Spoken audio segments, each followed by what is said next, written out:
Chapter 49. The noise gradually faded away. Yunshursher struggled to sit up. She lifted her heavy head and looked around with her blurry eyes. She felt as if the world in front of her was turning upside down. Her entire body seemed to have lost half of its strength. It was hot and soft. Seeing that there was no one around, she couldn't care about where she was. This torture had already worn away her last bit of rationality. She reached out her trembling hands and painfully tore at her dress. At the door, a tall figure walked in.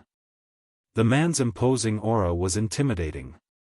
The moment his tall figure appeared in the suite, the entire world seemed to become small. With a pang sound, the door closed and the room was once again dark. In the large suite, there was only the sound of her rapid and suffocating gasps. The blurred breaths kept coming out from those bewitching red lips. It was accompanied by soft moans that made people's faces turn red and their hearts beat faster. It was so uncomfortable. It was so uncomfortable that it was as if there was a huge hole in her body that couldn't be filled. Her hands waved around in the air as if she was trying to grab something to fill it up. But she didn't know what this body needed. So empty, so empty. It was so empty that she felt like she was only left with an abyss. She reached out to touch her body and kept rubbing it. She wanted to stop that terrifying desire. But every time she touched it, her body would become numb and she couldn't control her excitement. Wuxia stepped through the darkness and slowly walked towards her. When he reached the bedside, he stood there and lowered his head. Under the retro light, the pure white blanket was wrapped around her waist. At this time, Yunshursher's clothes were already disheveled. Her black shoulder strap had slipped off her round shoulders.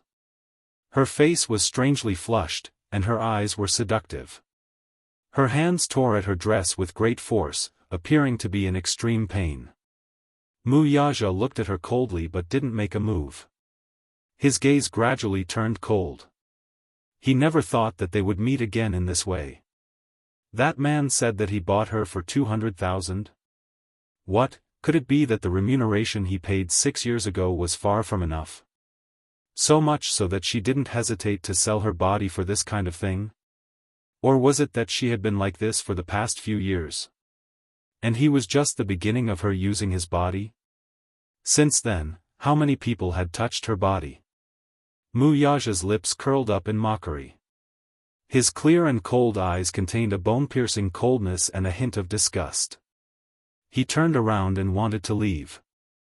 However, behind him, Yunshursher suddenly found the strength to sit up on the bed. She stretched out her arms recklessly and wrapped them tightly around his waist from behind, refusing to let go. "Don't go. I feel terrible, save me." The man's body stiffened, and a fragrant and soft jade was stuck to his back. She greedily stuck her small face to his back, and the hands around his waist groped up and down without knowing the propriety. She gasped and murmured, "Don't go. Save me, save me. Help me." Wuxia could no longer take another step. He slowly turned around and Yunshursher took the opportunity to throw herself into his arms. Her hands tightly wrapped around his shoulders, and her weak and delicate body softly stuck to his body. It was as if this could comfort the lust in his heart. Only then did he realize that her delicate body was boiling hot as if her skin was being burned. Chapter 50. He was slightly startled and looked up in surprise. He reached out to hold her chin and turned her face over.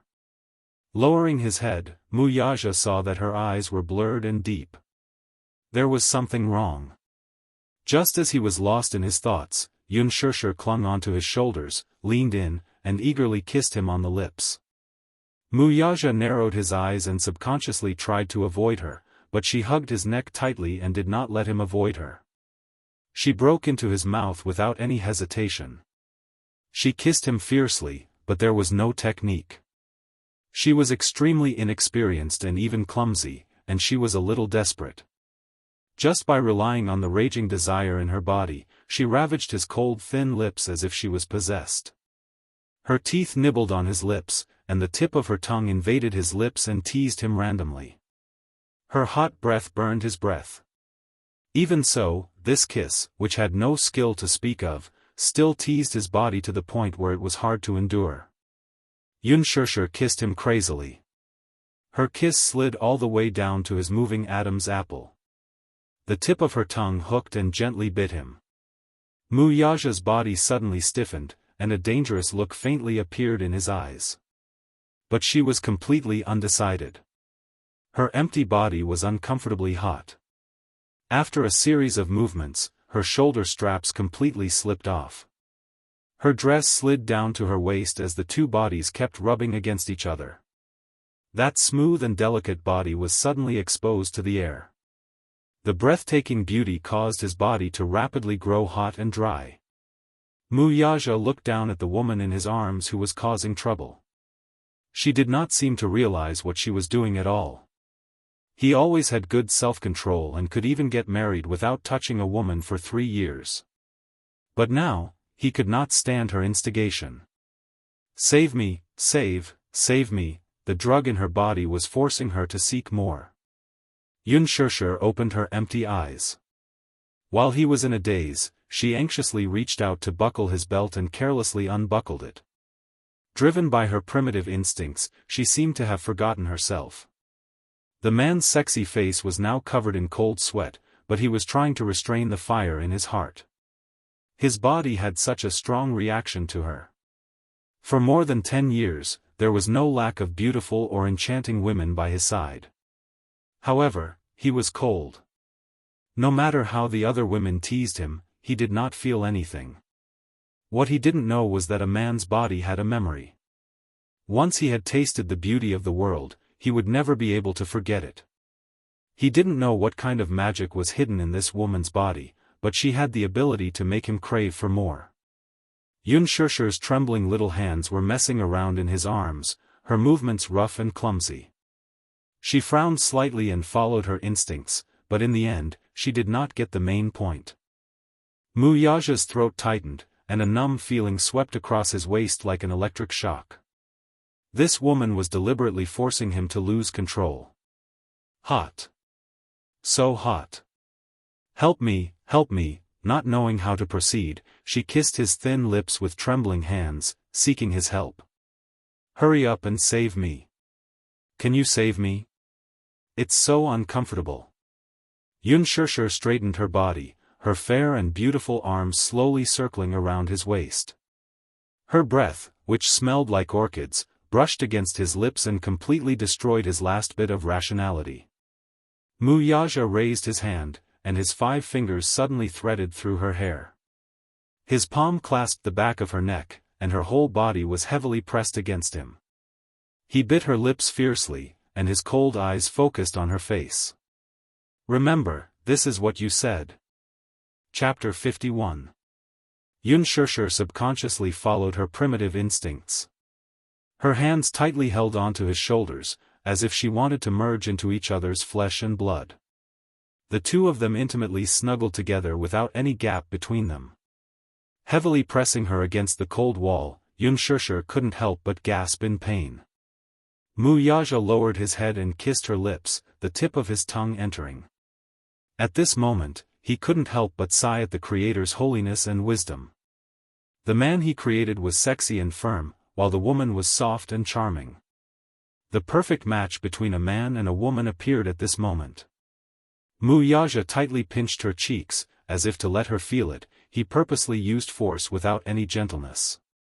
He wanted her to wake up a bit. It would be best if she completely woke up, so that she could see who he was in front of her, and then see how he took her. He hated this woman, hated her frivolity. If he didn't appear in time, what would have happened in this room tonight? If the person in front of her wasn't him, then would her charm blossom for another man? Thinking about it, he couldn't suppress his anger. Hugging her soft waist, he bit down on her lips with even more force. She was no longer a young girl who had just experienced sex, and she was no longer the undeveloped body from 6 years ago. After the breastfeeding period, her figure had already developed. His roughness caused Unspoken to be in pain. She couldn't help but let out a moan. She was almost out of breath from this fierce attack. Her small hands tightly hugged his neck. Forgetting herself, her small tongue licked his earlobe. Her coquettish gasps were close to his ear, and he almost couldn't control himself. This damned woman. She was simply a demonized butterfly spirit, just like the evil concubines of ancient times who brought disaster to the country. His movements became more and more rough. Unspoken was in so much pain that she kept gasping. She subconsciously pushed his shoulders and softly said, "Don't. It hurts. It hurts." "What? Isn't this what you want?" Wuxia sneered, but he was even more presumptuous. His strength didn't decrease at all, and he lifted her skirt with one hand. Pain. However, this intense pain was suppressed by the raging flames in his body. His body was unable to stop an indescribable restlessness from growing. Unspoken helplessly hugged him even tighter. She was panting, and her watery eyes were misty. It was a mess that could not be any worse. It was so chaotic that she couldn't see anything clearly. She could only follow her instincts and keep asking. Lost in love, he held her firmly, but held back. He was not in a hurry to enter, as if he wanted to tease her. Grabbing her chin with one hand, he bit her lips fiercely and smiled wickedly. "If you want it, come in yourself." The two of them pressed against each other intimately. The unparalleled sensory stimulation made her lose everything and even forget who she was. Her breathing quickened and her mind was in a mess. Following her instincts, she tightly held onto his shoulders and slowly lowered her body, until he was completely contained. As if the emptiness was filled, the sudden pleasure surged like waves. She couldn't help but raise her head and gasp for breath. There was a moment of clarity, but she sank into it again. Her body recovered very well. She hadn't been touched by anyone for 6 years. Everything was unbelievably beautiful. Under the influence of the drug, everything was spinning. Wuxia's throat tightened. In the midst of the numbness and entanglement, fine cold sweat moistened his thick black eyelashes. It was a perfect fusion. Both of them were extremely sensitive. Chapter 52. The two bodies were entangled together. Soon, both of them were drenched in sweat. Their bodies were already wet.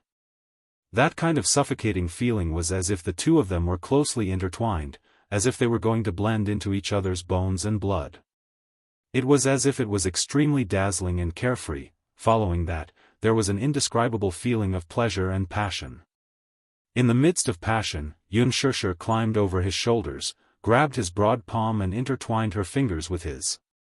She then pulled his hand to her burning hot cheeks. His palm was a little rough and cold, but it gave her a great sense of relief. She was almost shivering when she pressed her lips against his cold thin lips. The gentle and warm touch made his heart beat faster. Wuxia could not help but hold his breath.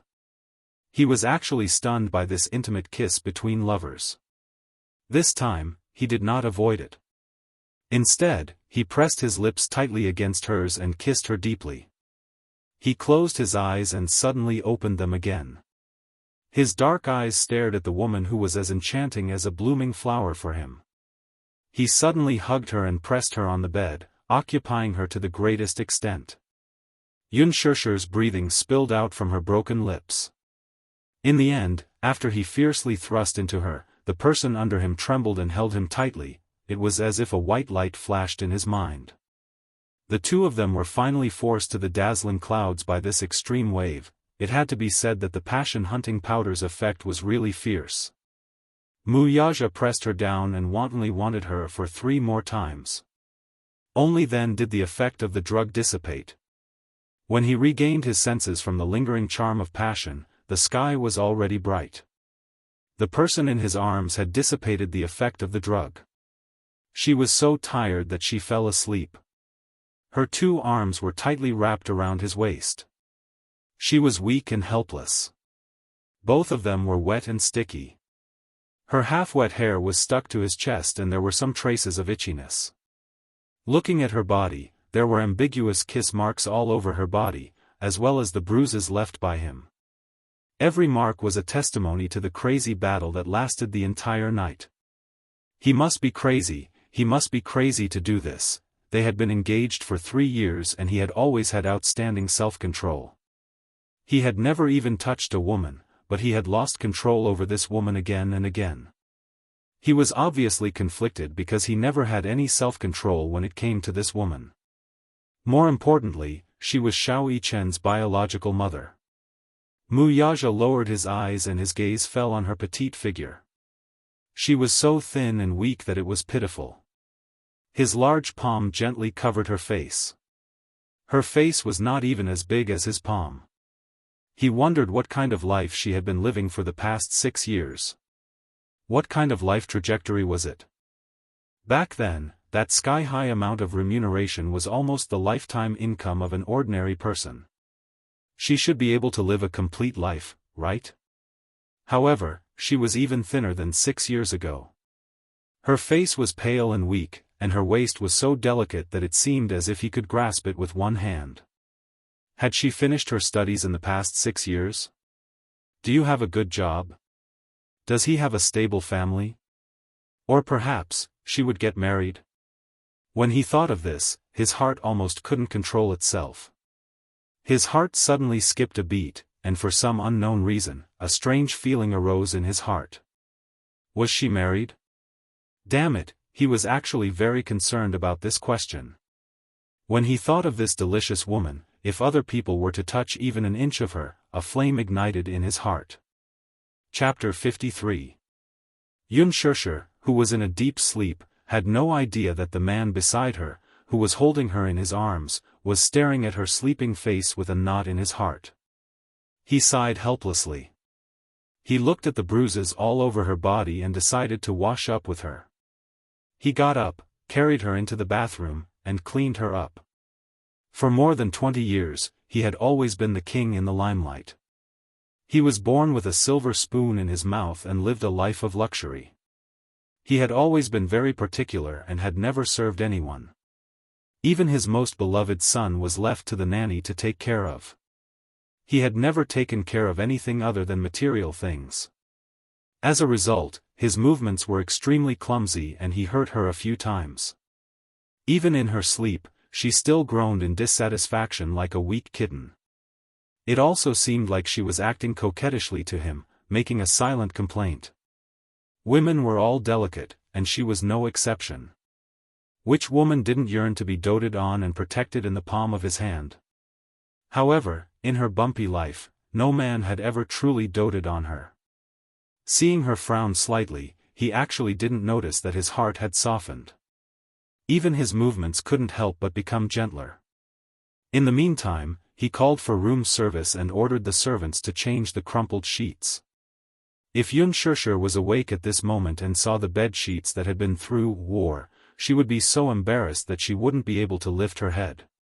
When Mu Yaja carried her out of the bathroom, the bed was already clean and new. He carried her to the bed. The person in his arms was lying on his chest, sleeping soundly. In the morning, his assistant had sent the clothes over in advance. At the same time, he had also sent a woman's dress. Naturally, it was also expensive. There was a board meeting in the morning, so he didn't plan to stay any longer. After changing into an expensive suit, he was once again the elite of Empire, the business tycoon of Disheng Financial Group. After a night of sexual intercourse, there was not the slightest trace of exhaustion on his body. Mu Yaja turned to leave, but he heard a piercing ringtone. He looked back coldly. He wanted to ignore her, but he heard a ringtone coming from the pocket of her clothes on the sofa. It was ringing non-stop. The person on the bed seemed to be disturbed by the sound. She turned around and frowned. It was obvious that the loud ringing had alarmed her. He frowned coldly and strode over. He took out his phone from his pocket and hung up without hesitation. A missed call notification popped up on the screen. The man lowered his head and looked at the missed call with the name Yu. Mu Yaja slowly raised his brows. This name clearly sounded like a child's nickname. A strange feeling surfaced in his heart. Could it be that she already had a child? On Yu Yu's 5th birthday, Xianxia bought a children's phone for Yu Yu. It was thin and light with simple functions. In addition to sending and receiving messages, it also had a one-button alarm function. This was so that Yu Yu could contact her immediately in an emergency. At that time, such a phone wasn't cheap. She had bought it so that it could be of use when the child was in danger. She had always been very willing to pour her heart and soul into the child. Wuxia was still in the midst of his surprise when his phone rang again. The words, Yu Yu, appeared on the screen again. Chapter 54. Yu Yu appeared on the screen again. This time, he didn't hang up but answered the call. The moment the call went through, the little guy's soft voice could be heard. "Oh. Mommy, where are you? Yu Yu can't find you, Mommy." He seemed to have just woken up as his voice was hazy and childish. "Mommy?" Wuxia raised his eyebrows. This woman really had a child? Could it be that she was already married and had a child? It didn't seem like it. If she was married, why would she go to such places alone in the middle of the night? And a man from the Triads had spent $200,000 on her for a night? Ridiculous. "Mommy? Mommy, are you there?" Seeing that there was no sound, little Munchkin was a little scared and his voice was filled with danger. "Mommy, where are you? Hurry and answer Yu Yu." Wuxia frowned and looked at the woman who was sleeping soundly on the bed. He said lightly, "Your mommy is with me." His deep and cold voice was mature and had the aura of a king, but it scared Yu Yu. The little guy asked in a cautious voice, "Who are you? Are you a bad person?"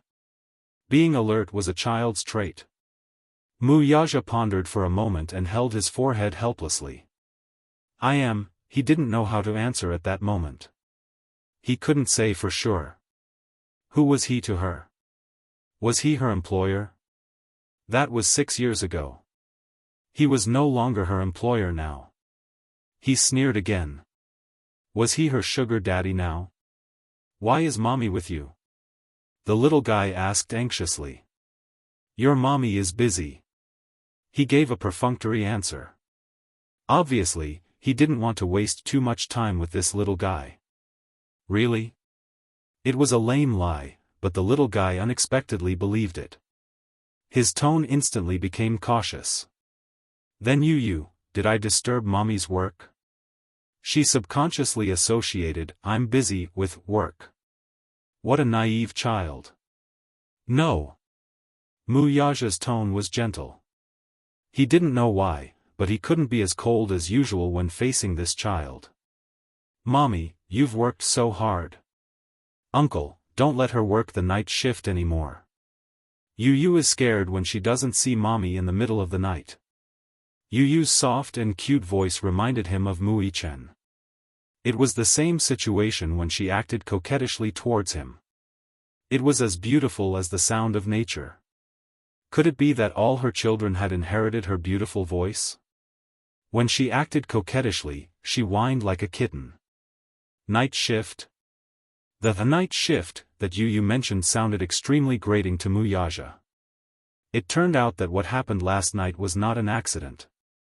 She must have frequented those kinds of places, like a butterfly spirit, like those filthy women, mingling with many sugar daddies. What a slut. She looked pure and clean, but deep down, she was just as vulgar. However, he couldn't bear to brush off the child on the phone with a cold attitude. He only said indifferently, "I understand. Next time, I won't let your mommy work the night shift." Does Uncle have the final say in the company? Yes. Yu suddenly laughed and said, "Then, Uncle must be the boss. Since Mommy works so hard, can Uncle give her a raise?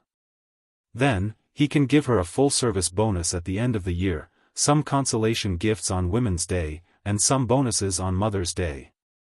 As a boss, you must be generous so that your employees will work hard for you." Chapter 55. What a clever boy. Wuxia didn't know whether to laugh or cry. This child was actually a clever one. Okay, I'll give you a raise. Coaxing a child was a piece of cake. Just like how he coaxed Xianxia, he easily dismissed the little boy. Before hanging up the phone, the little boy didn't forget to take care of him seriously like an adult. Uncle, please take care of mommy. Thank you. After hanging up the phone, Yu stared at the phone in his hand. His eyes suddenly darkened. Unspoken didn't return home the whole night, and the little boy didn't sleep well either. He couldn't see her in the morning, so he was worried. He lied to the teacher that he wasn't feeling well and asked for sick leave. The teacher happily agreed. In kindergarten, he didn't act like he did in front of Unspoken. He was almost a genius with high EQ and IQ. Even the teacher was extremely surprised. What was even more amazing was that this child was not only gifted, but also mature and steady at such a young age. Although he was no different from a 5-year-old child in front of Unspoken, he had no intention of hiding it in front of the teachers and students. While the other children were still struggling to count to 10, he had already solved advanced mathematics questions that even the top high school students couldn't solve. Although it was unbelievable and unbelievable, it was the truth. In fact, although he wasn't even 7 years old, he was already a member of Mensa International. This international organization gathered almost all the geniuses in the world. It was known as the world's top IQ club, and high IQ was the only requirement to join. In the organization, Yu was the youngest, but he had the highest IQ. There were even more shocking secrets hidden behind him. However, Yu usually didn't reveal his talents because mommy liked his warm and cute side. If possible, he wanted to be mommy's little god of warmth for the rest of his life. After hanging up the phone, he frowned. Obviously, he felt that this matter wasn't that simple. This man's identity was very suspicious. After hanging up the phone, Wuxia lowered his head and looked at the outdated phone. Without looking at it, he removed the card and threw it into the trash can. He turned around, opened the door, and left. What he didn't know was that he didn't return that night, and the Mu residence was brightly lit.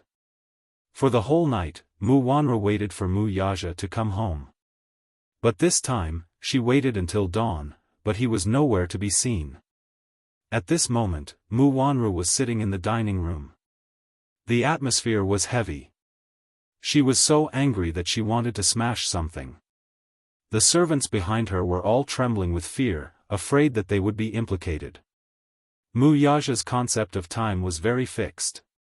It was already dark. No matter how big the case was, he would still go home to handle it. Only because, every night, she would accompany Xianxia to have dinner, study with him, and do his homework. This was something that could not be changed. Last night, he missed the appointment for the first time. Xianxia sulked the entire night. He did not do his homework or eat dinner. He was already used to Wuxia's company. Now that he wasn't around, he wasn't in the mood. Even when he went to school in the morning, he was still sullen. As for Wuxia, even if they were never husband and wife, he would at least go home on time to accompany Xianxia. What was so important last night that it was even more important than accompanying Xianxia? Wuxia's heart was twisted. In a moment of anger, she threw the glass of milk beside her to the ground. The glass shattered and scratched a servant's face. Chapter 56. Young mistress, don't be angry. Young master must have something important to do. Something important? What could be so important that he didn't return home last night? Wuxia was so angry that she laughed instead, the veins on her face showing.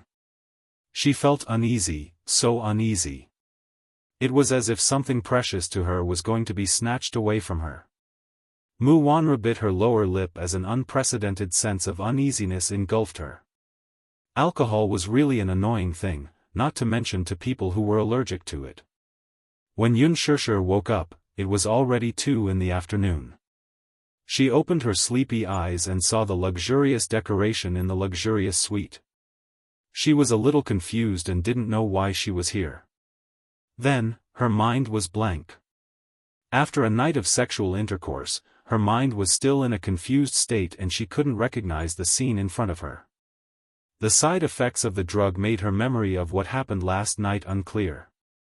She only vaguely remembered that after drinking that glass of wine, she was drunk and lost her mind. She had completely forgotten what happened after that.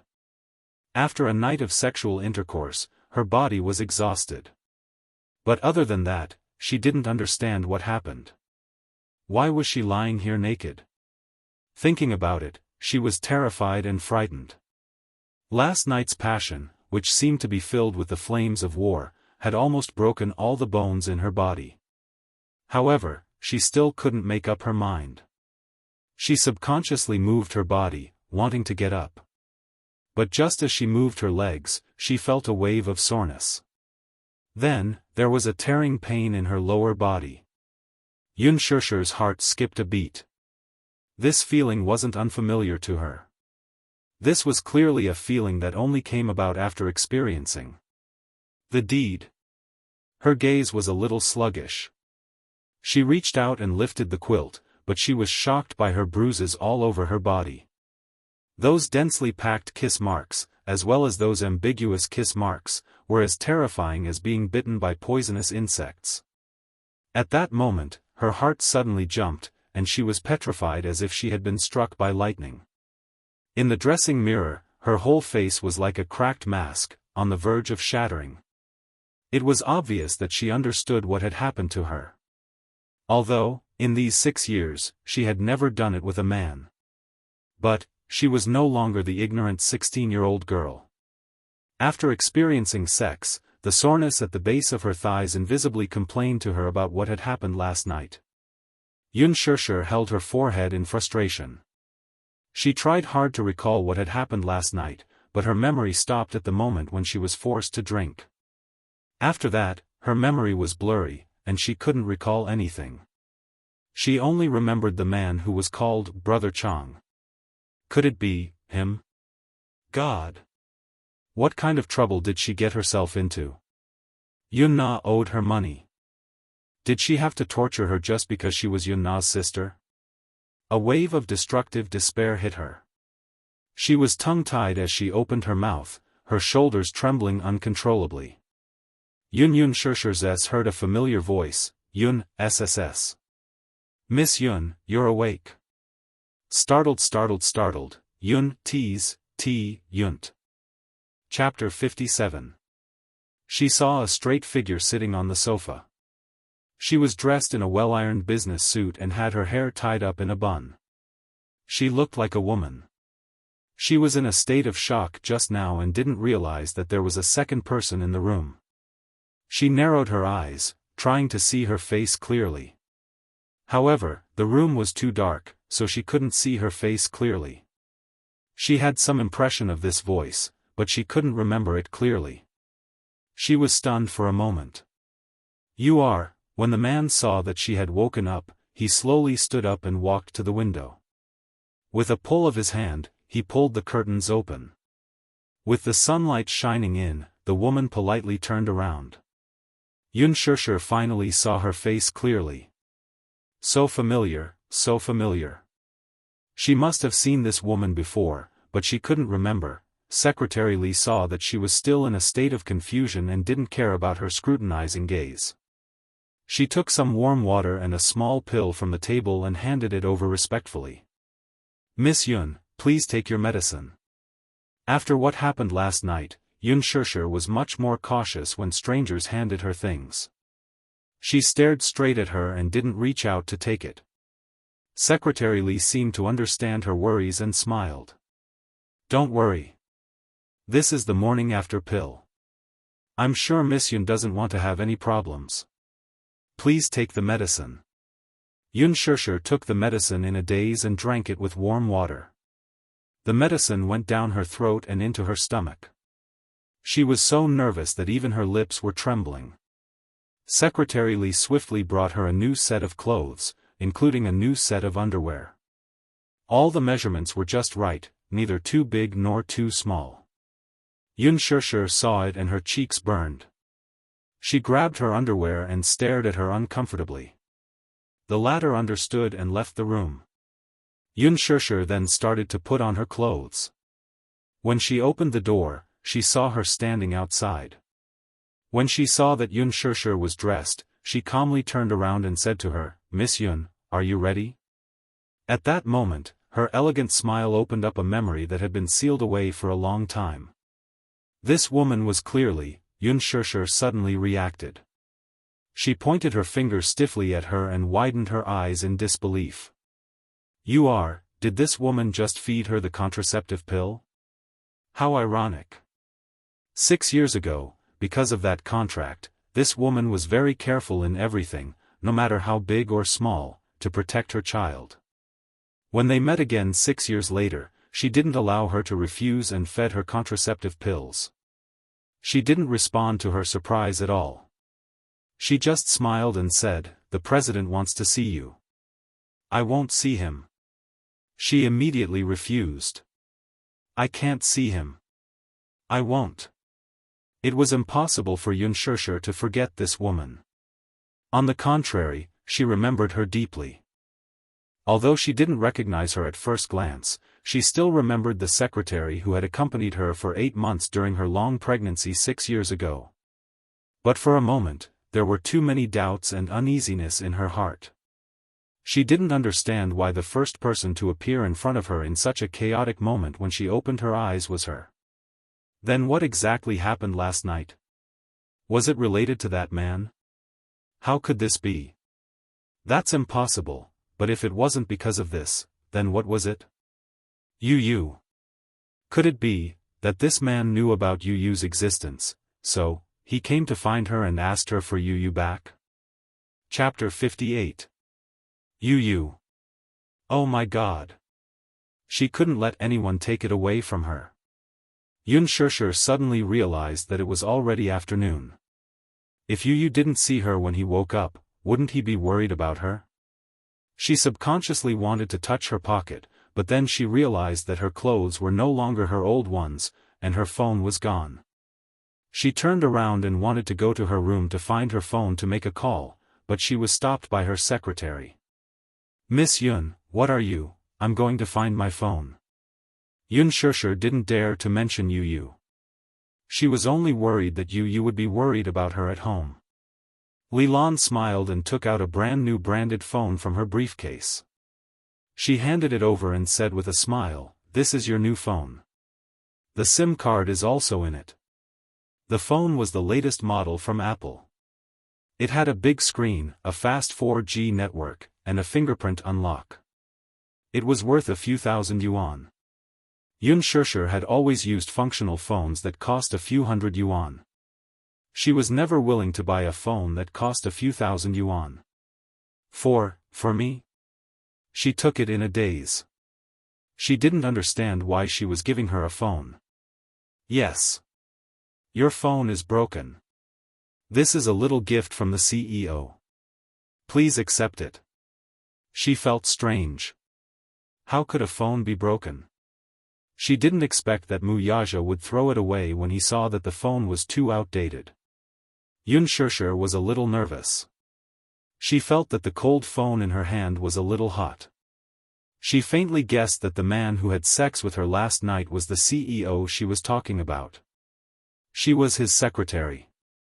If it wasn't for that man, she probably wouldn't have appeared in front of her today to feed her medicine and deal with these funeral arrangements. She had no impression of that man at all. That night, her eyes were covered by someone, so she didn't see his face clearly for the whole night until he left.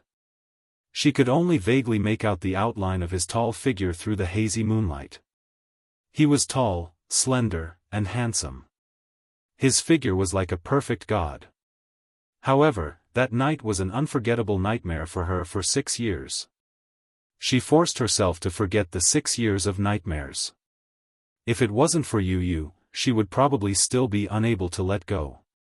Even though she kept telling herself that everything was in the past and that she had Yu because of that man, she still couldn't let go of the shame in her heart. So for the past 6 years, even though she had countless suitors, she had always kept a distance from those men. She didn't need men. She was already satisfied with having Yu. Yu would be her support for the rest of her life. So, no matter what, she had to protect Yu. Even if that man wanted to take Yu away from her, she would not allow it to happen. However, when she heard the word CEO, she felt like she was in a dream. She froze as if she had been struck by lightning. Despite her unwillingness, she was still invited. In front of the Bentley, the door was opened for her. Secretary Li respectfully gestured for her to get in. "Miss Yun, please get in the car." In the back seat, the man sat lazily. His posture was noble and elegant, but he did not look at her. Instead, he stared coldly in front of him.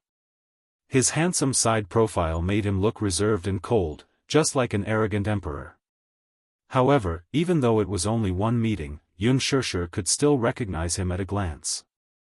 Chapter 59. It's him. Is this the employer with a net worth of billions? He's young and stunningly handsome. "Miss Yun, please get in the car." "Miss Yun, please get in the car." "Miss Yun? Miss Yun." Li Lan invited her again, but Unspoken kept her head down and didn't say a word. She stood still in front of the car and didn't show any signs of moving. Li Lan walked over doubtfully and put her hand on Unspoken's shoulder. She felt that Unspoken's entire body was trembling slightly and her lips were trembling violently. Li Lan was surprised. Is she afraid? Afraid of seeing the CEO? Why, if it were any other ordinary woman, they would be shocked to see the CEO. However, she could see that Unspoken was trembling. "Miss Yun?" She carefully pushed her shoulder as she half pushed and half forcefully invited her into the car. Unspoken wanted to hide. She really wanted to turn around and run away from this satanic man. However, her legs were stiff. Li Lan's actions didn't allow her to dodge at all. It was as if she was forced into the car. She bit her lips and clenched her fists tightly as she got into the car. Bang! The sound of the car door closing.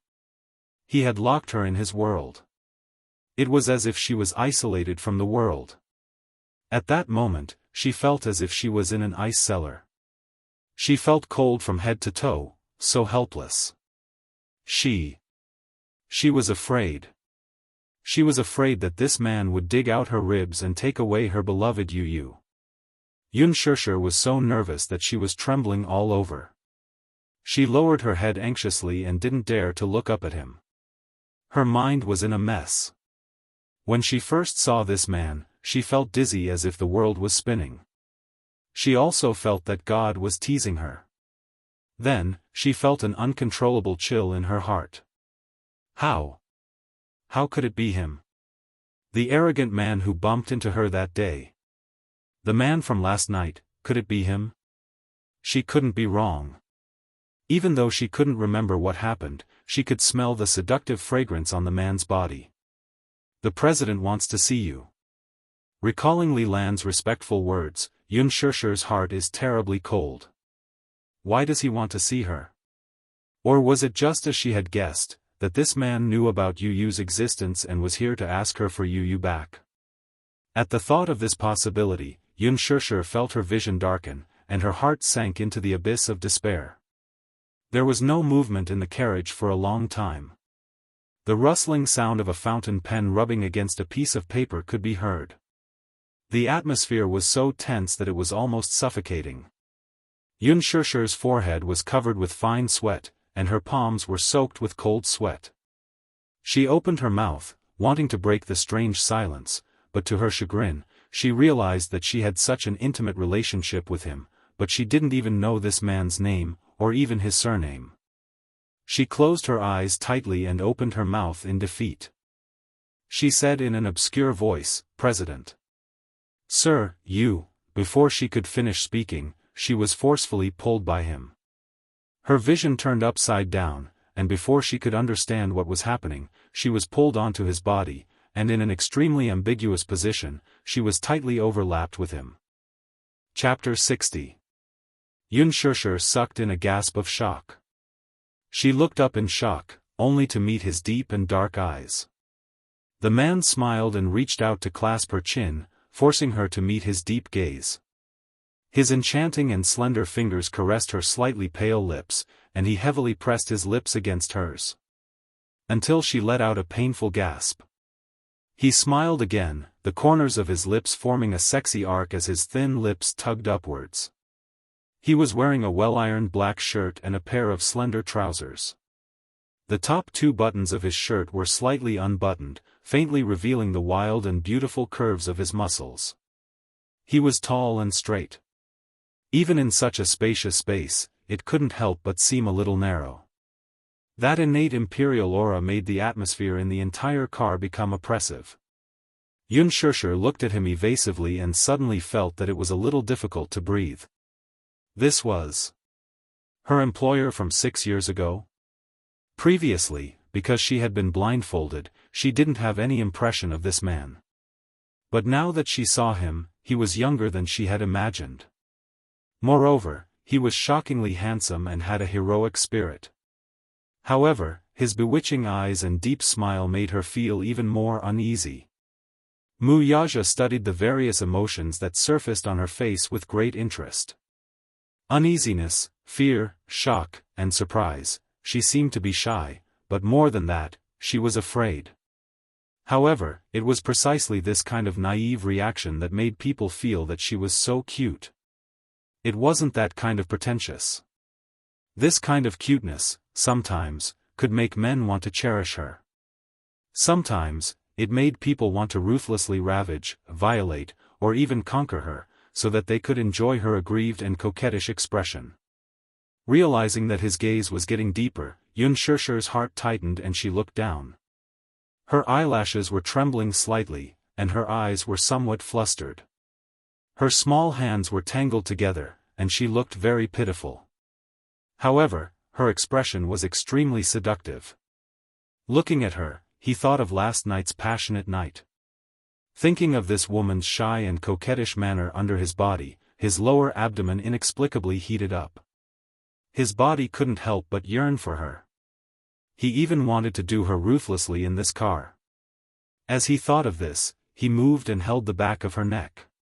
He pressed down heavily on her and kissed her soft lips. He sucked away her warm breath and the tip of his tongue domineeringly entered her mouth. He hooked her lilac and lingered endlessly as he wantonly sucked her saliva from between her lips and teeth. This extremely aggressive kiss scared her to death.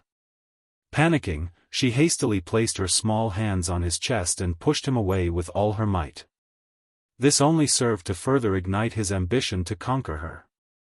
This kiss was deeper and more passionate until she was almost unable to breathe. He finally let go of her. However, Wuxia couldn't bear to let her go just like that. Hence, with some longing, he bit her little mouth which was slightly swollen from his invasion and licked her lips to appease her. Unspoken was a little dazed by this kiss. She stared blankly and only regained her senses after some time, her cheeks burning up. Her reaction was really clumsy. She was even stunned and didn't know how to respond. Chapter 61. He believed that even if her acting skills were perfect, she wouldn't be able to pretend to be so original. Wuxia had a playful look in his eyes. Could it be that after these 6 years, this girl still hadn't truly transformed into a woman? However, he was satisfied. At least for now, this woman's beauty was still his alone. Seemed like he was no different from a normal man. He pitied such a pure and gentle girl, but he also liked her coquettish manner last night. He chuckled and teased, "Why are you so shy?" The man's voice was mature and pleasant to the ears. It was mellow and extremely magnetic, but it made her heart skip a beat and her cheeks turn red. Seeing her like this, it was even more interesting. He smiled, but his words were even more explicit. "Last night, when we were in bed, you weren't like this." Wuxia caressed her soft waist and, intentionally or unintentionally, lifted the corner of her skirt. His big hand reached in and rubbed her smooth back, invading the city. Unspoken was shocked. She hurriedly pressed down on his hand and stopped him. Don't. He looked up. His gaze was deep and dark, but there was a glimmer of light. Don't be like this. Unspoken rejected him seriously, unlike other women who wanted to reject him. That's not what you said yesterday. Unspoken lowered her head in shock. Only then did she realize that she was sitting on top of him. She realized that their posture was a little too intimate. She finally retreated a little uneasily, but her waist was held tightly by his big palm. Thus, this time, she couldn't avoid it. Her heart sank as she said softly, I'm sorry. Yesterday was an accident. I don't know what happened either. Anyway, if it caused you any trouble. I'm really sorry. He interrupted her lazily. I'm very satisfied. When she looked up in surprise, there was a sky-high check in front of her. The amount was written in the column of 2 million. She looked at the bold and beautiful signature at the bottom of the check, Wuxia. Xianxia was stunned for a moment. She didn't understand his intention. She smiled awkwardly and said, Sir, what do you mean? She was really in a mess. Why did this man give her a blank check? What did he mean by that? Could it be that he was treating her as that kind of woman? Unspoken's eyes couldn't help but be tainted with a trace of anger. She couldn't wait to get out of the car right now and run as far away as possible from this man. The man's lips curled up mockingly. Unspoken's doubts became another meaning in his eyes. What? Is 2 million not enough? What? Unspoken was even more puzzled. Woman, are you really innocent, or are you pretending to be innocent? The man pinched her chin, so hard that tears came out of her eyes. What I'm asking is this check enough to buy you for one night? When Unspoken heard this, she was stunned for a long time and did not react for a long time. Wuxia thought the price was too low. Is it not enough? He paused for a moment.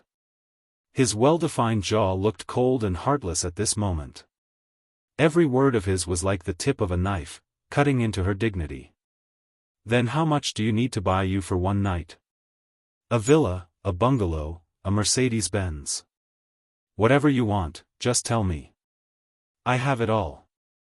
Chapter 62. Are you mistaken? Unspoken suddenly laughed coldly, her face full of anger. Sir, what do you think I am? A prostitute with a price tag? I'm sorry. I'm not. I don't want your money. Saying that, she struggled hard, trying to break free from his restraint. Her resistance, in Wuxia's eyes, became another method. This woman, could it be that she knew how to play hard to get to arouse a man's desire to conquer? This woman said that she didn't lack money, then what was last night? That man bought her for 200,000, he offered 100 times, 1,000 times more, was that not enough respect? If you think that the price is not enough, you can just say it. Whatever you want, I will satisfy it one by one. But don't come up with such a clumsy lie. Wuxia said coldly. I don't want it. Do you think I want to go to your villa? Unspoken held back her tears and sneered, what you said, I don't want it all. Keep it for yourself.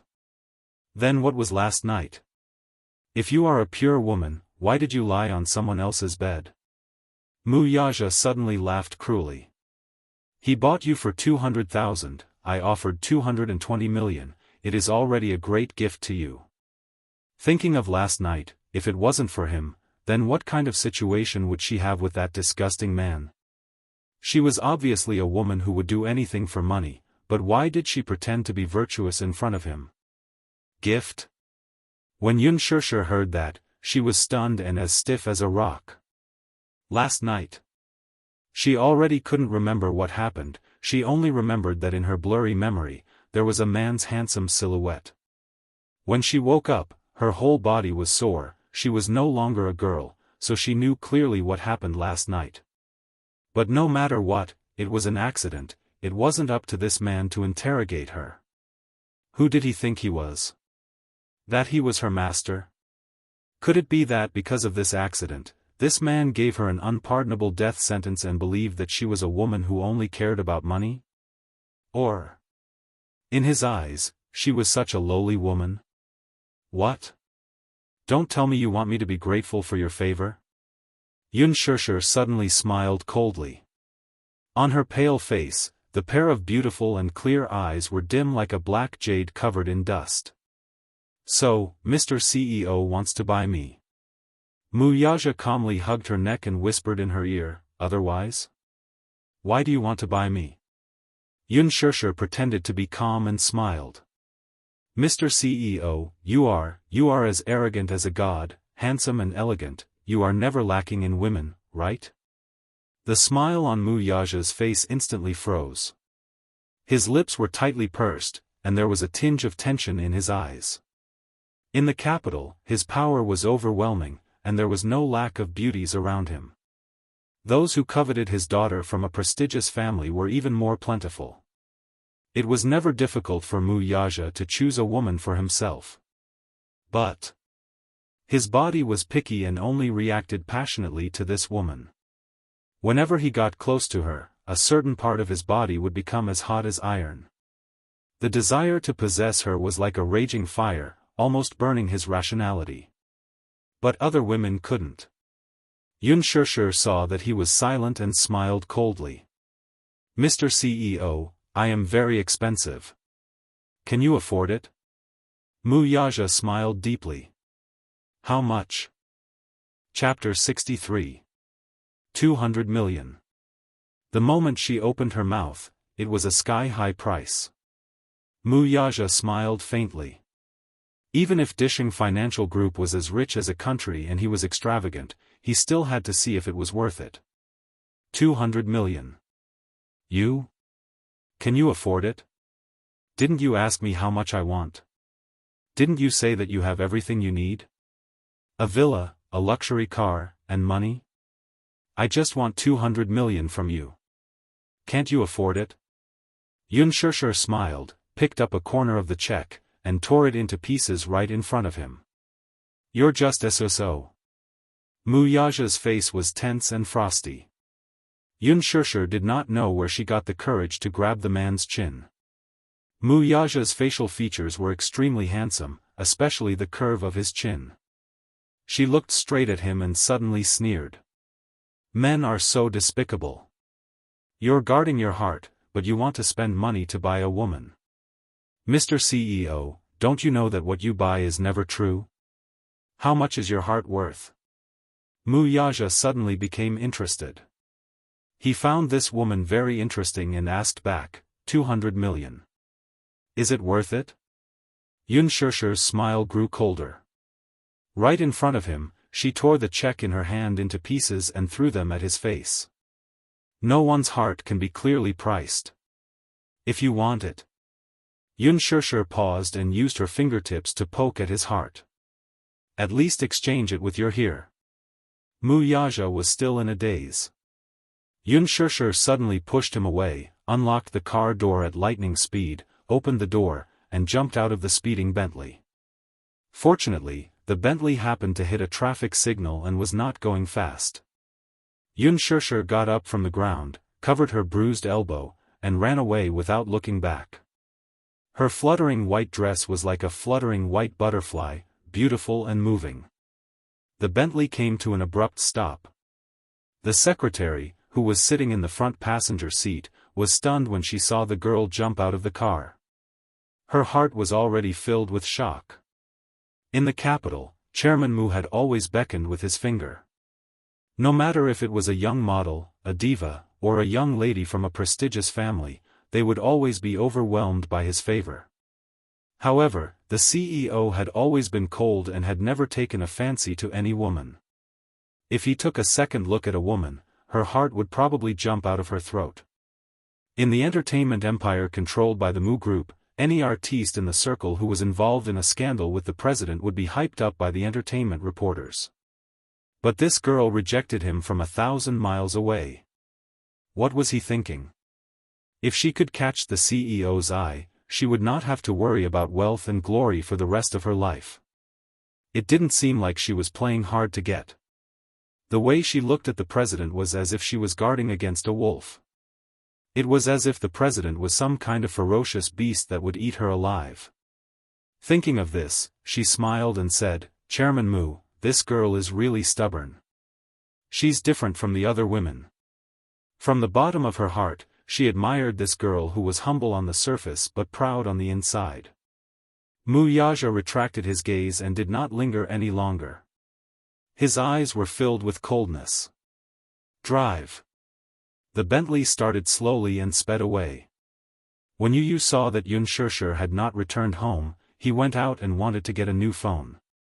The children's phone that Yunshishir had bought for him was too childish. At the crucial moment, he wanted to use technology to locate Yunshishir's location, but there was no way. He was born with a gift, so his learning ability was very good since he was young. Chapter 64. When Yu was 4 years old, he was already able to assemble his own supercomputer. Even the top scientific laboratories could not compare to his advanced system. Although he was not even 7 years old, his achievements had already attracted the attention of the world.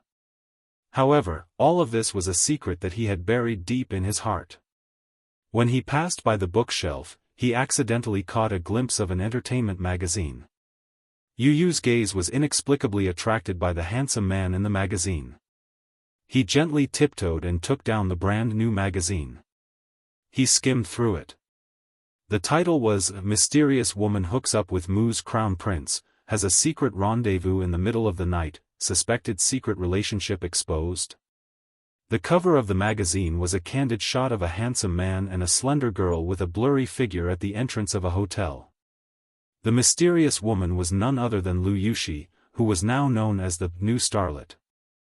Lu Yushi rose to fame because of her scandal with Heavenly King Gu Xingzi. At that time, her scandal with him was unparalleled and it was on the front page of the 3 major entertainment media. After that, she signed a contract with Worldwide Entertainment in a high-profile manner and took on a movie that Worldwide Entertainment invested in. She became famous overnight as the female lead in the movie and was known as the Goddess of Huanyu. The public speculated that Worldwide Entertainment was willing to promote her because she had an ambiguous relationship with the person in charge behind Worldwide Entertainment, and this person was Mu Yaja.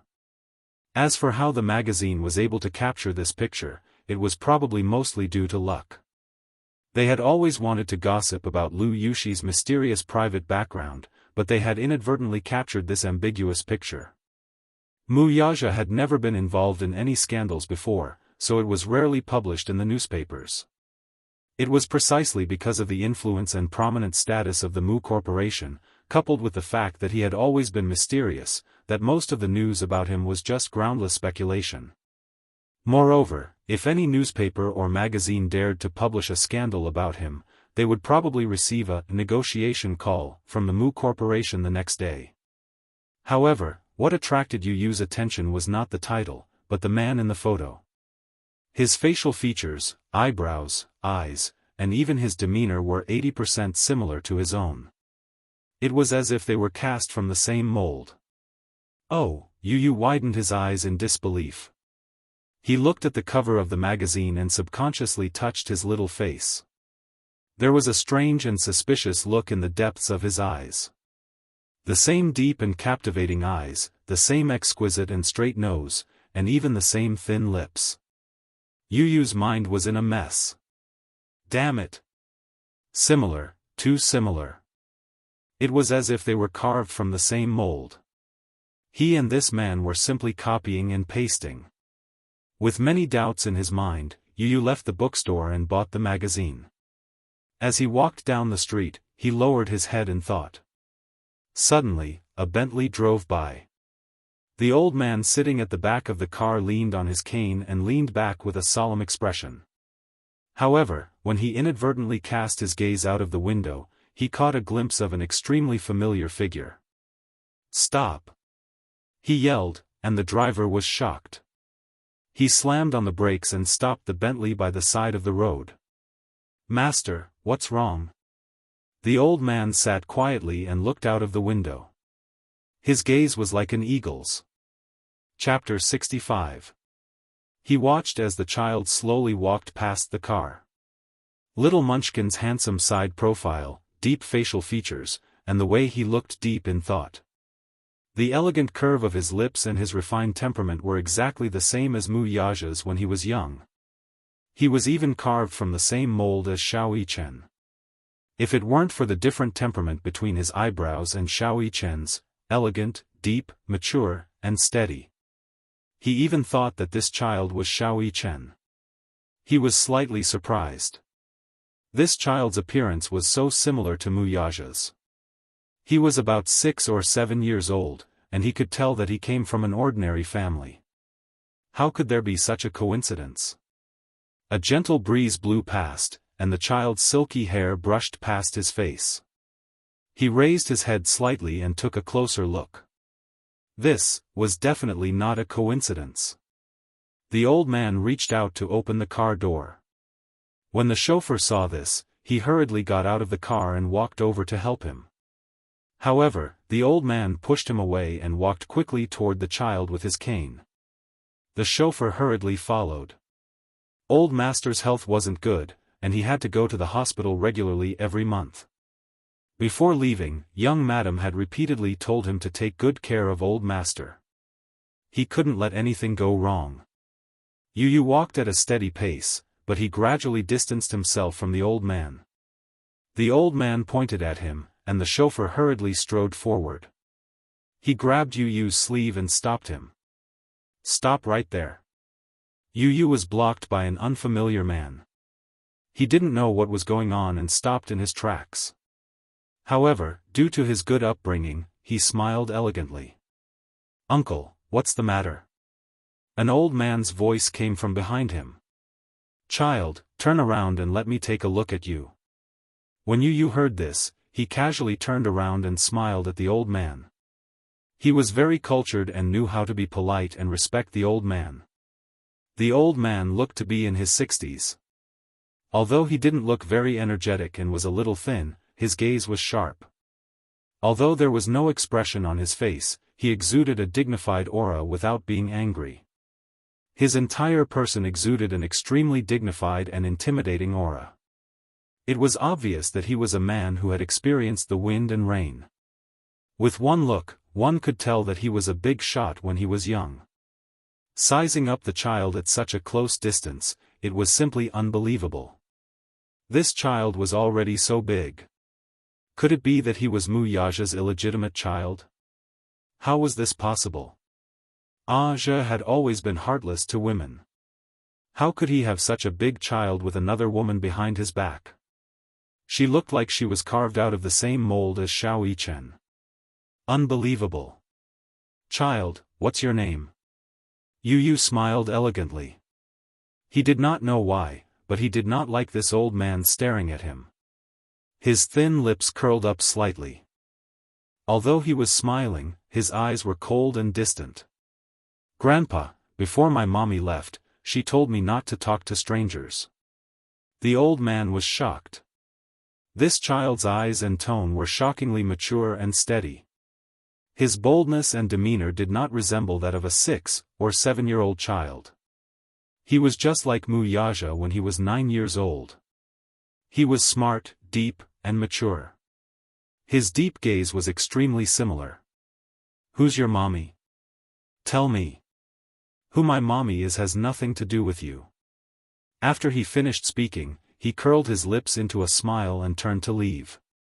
However, the chauffeur stopped him again. The chauffeur was a martial arts practitioner. He did not know his limits and hurt him. The smile on Yu's face immediately turned cold. Chapter 66. He lowered his eyes and glanced at the arm in front of him. The corners of his lips curled up and his thick eyelashes drooped down, perfectly concealing the playfulness in his eyes. "Grandpa, are these the subordinates you've trained?" Yu glanced coldly at the chauffeur beside him and said calmly, "Aren't you afraid of losing your cool by letting your subordinate make things difficult for a child?" The old man stared at him for a long while before turning his head and waving his hand. Ah, hi, don't be rude. The chauffeur immediately understood and retracted his arm. Yu straightened his sleeves that were crumpled by the chauffeur and turned to leave. The old man stared blankly at his back as he frowned and pursed his lips. Old master, ah hi, find a way to investigate this child's background. The old man ordered as he tapped his cane. He had to investigate this child thoroughly.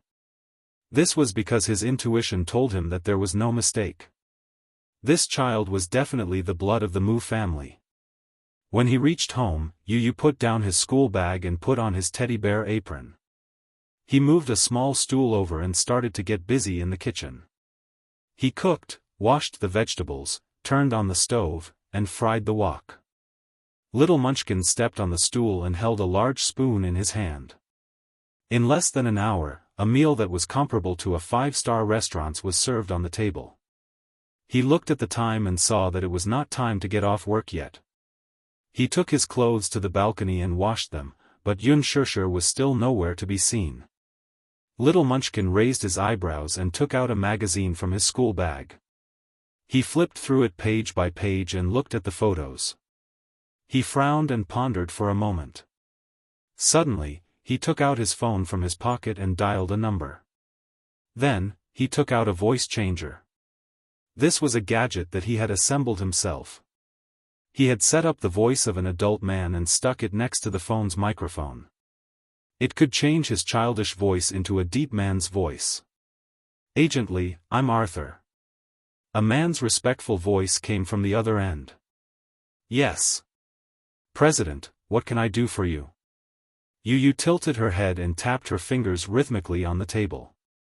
A glint flashed across her eyes. "Go and investigate a person's background for me.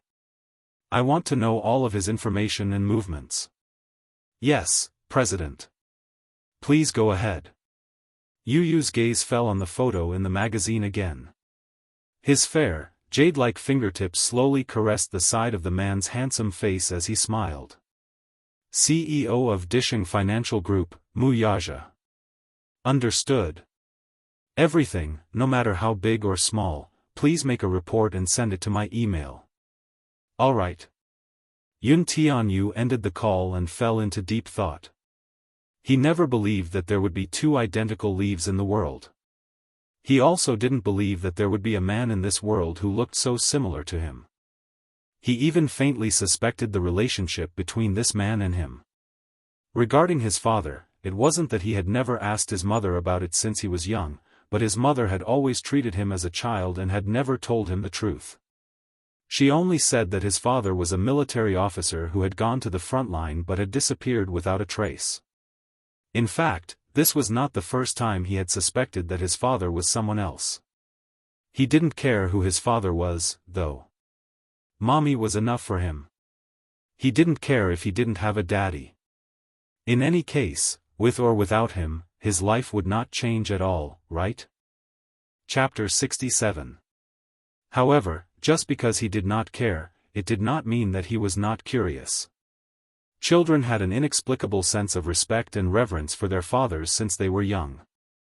Yu had also had such fantasies. How could he not wish to be like other children? To return home and have a loving father and mother who would protect him and form a warm family with him? However, for as long as he could remember, he had seen his mother living alone. There was no man in the family who could support her and she was bullied. That time, he had seen a father accompanying his son to watch a remote-controlled racing car in the park. He had yearned for it so much. However, the more he yearned for it, the more he could not get it. Over time, his reverence for his father had turned into resentment. Now, the concept of a father did not matter to him. It was fine as long as he had his mother. It did not matter if he did not have a father. He did not care. Now, he had everything. No one would have guessed that although he was only 6 years old, he was already the largest shareholder of Legi Holdings. Legi Holdings was the world's largest toy supplier. Its supply chain was spread across North America, Europe, and Asia. Many children were proud of owning toys from Legi Holdings. He held 60% of the shares of the board of directors. Not only that, he was also the chief toy designer of Liji Holdings. Every toy he designed became the new favorite of children and became popular all over the world. While other children were playing with their toys, he was already worth hundreds of millions. However, Xianxia was still in the dark about all this. She just lacked an opportunity to tell him the truth. While she was deep in thought, the doorbell rang. Then, there was a dong sound. It sounded like someone had slumped against the door. Then, there was Xianxia's weak voice. It sounded like she had been ravaged. Yu's eyes flashed. The scheming look on his face disappeared and was replaced by the cute and innocent smile he always had in front of Xianxia. He ran to the door, opened it, and threw himself into his mother's arms. "Mommy! Let's go home. Yu waited so long for Mommy." When Yu raised her head, she saw Xianxia, who looked haggard but was still forcing a smile. Mommy is back." Xianxia was exhausted. As soon as she entered the house, she heard the sound of the washing machine running. The warmth of home immediately surrounded her and drove away the haze of the night. She was so happy to have a Yu in her life. Especially with such an obedient and sensible son. Xianxia was so touched that the tip of her nose tingled. She didn't even bother to change into slippers before she opened her arms and hugged him tightly in her arms. His entire body seemed to be filled with vitality. Who said that daughters were their mommy's sweet little cotton-padded jackets? Her precious Yu was even more caring than the daughters of other families. She then thought of a certain man. They were clearly father and son. How could the son be so cute, charming, gentle, and considerate? How could the father have such a cold face all day long, like a living iceberg? Genetics really couldn't be trusted. Xianxia looked at Yu's face. Suddenly, Mu Yaja's enlarged version of Yu's handsome face appeared in front of her eyes. Her heart instantly shrank. Chapter 68. Yu couldn't help but worry when he sensed that she was sensitive to her emotions. "Mommy, what's wrong with you?" "Nothing. Don't worry, Yu. Mommy will protect you well and won't let anyone take you away from Mommy." Yu was stunned. He frowned slightly and a thoughtful look flashed across his eyes. However, it disappeared quickly and he regained his gentle smile. "Mommy, what are you saying? Yu has always been Mommy's baby. You will always be Mommy's baby." Xianxia was touched and comforted when she heard that. She didn't dote on her precious son for nothing. She cupped little Munchkin's face and kissed him passionately. "Baby, Mommy loves you so much." "Stupid Mommy, come in quickly." The cold wind was blowing gently outside the window. Seeing that Xianxia's nose was red from the cold, Yu couldn't help but give her a sideways glance. He immediately went in to prepare slippers for her. Xianxia entered the house and threw her bag on the sofa. However, she caught a glimpse of the magazine on the table. In that instant, she saw the cold-looking man on the cover and her face turned pale instantly. "Yu, what's on the table?" "It's just an entertainment magazine that I bought casually." Yu smiled and walked to the table calmly. He kept the magazine in his bag calmly. Xianxia heaved a sigh of relief. "Yu, don't buy such rubbish entertainment magazines in the future. You can't imagine how the adult world is like." Yu couldn't help but laugh when he heard that. He didn't even bother to roll his eyes. Although he was young, he was no less experienced than his mother. He knew better than Xianxia how dirty the adult world was. Yu set the table for her, scooped a bowl of rice for her, and placed her favorite dishes in front of her. His service was top-notch. No matter how big or small, he took good care of her. Xianxia enjoyed her precious son's service with a clear conscience. Her heart was so full of satisfaction and happiness that it was about to overflow. "Stupid Mommy, hurry and eat." Xianxia picked up the bowl and wolfed down the food. Yu glanced at her coldly with a look of disdain. Her table manners would scare a group of people away. She was usually quiet and demure when she socialized and compared it to what she was doing now. Mommy. Be more demure, you have to be more reserved when you eat.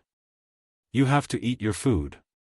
Xianxia, however, did not think much of it. This was their home, why should they be so reserved?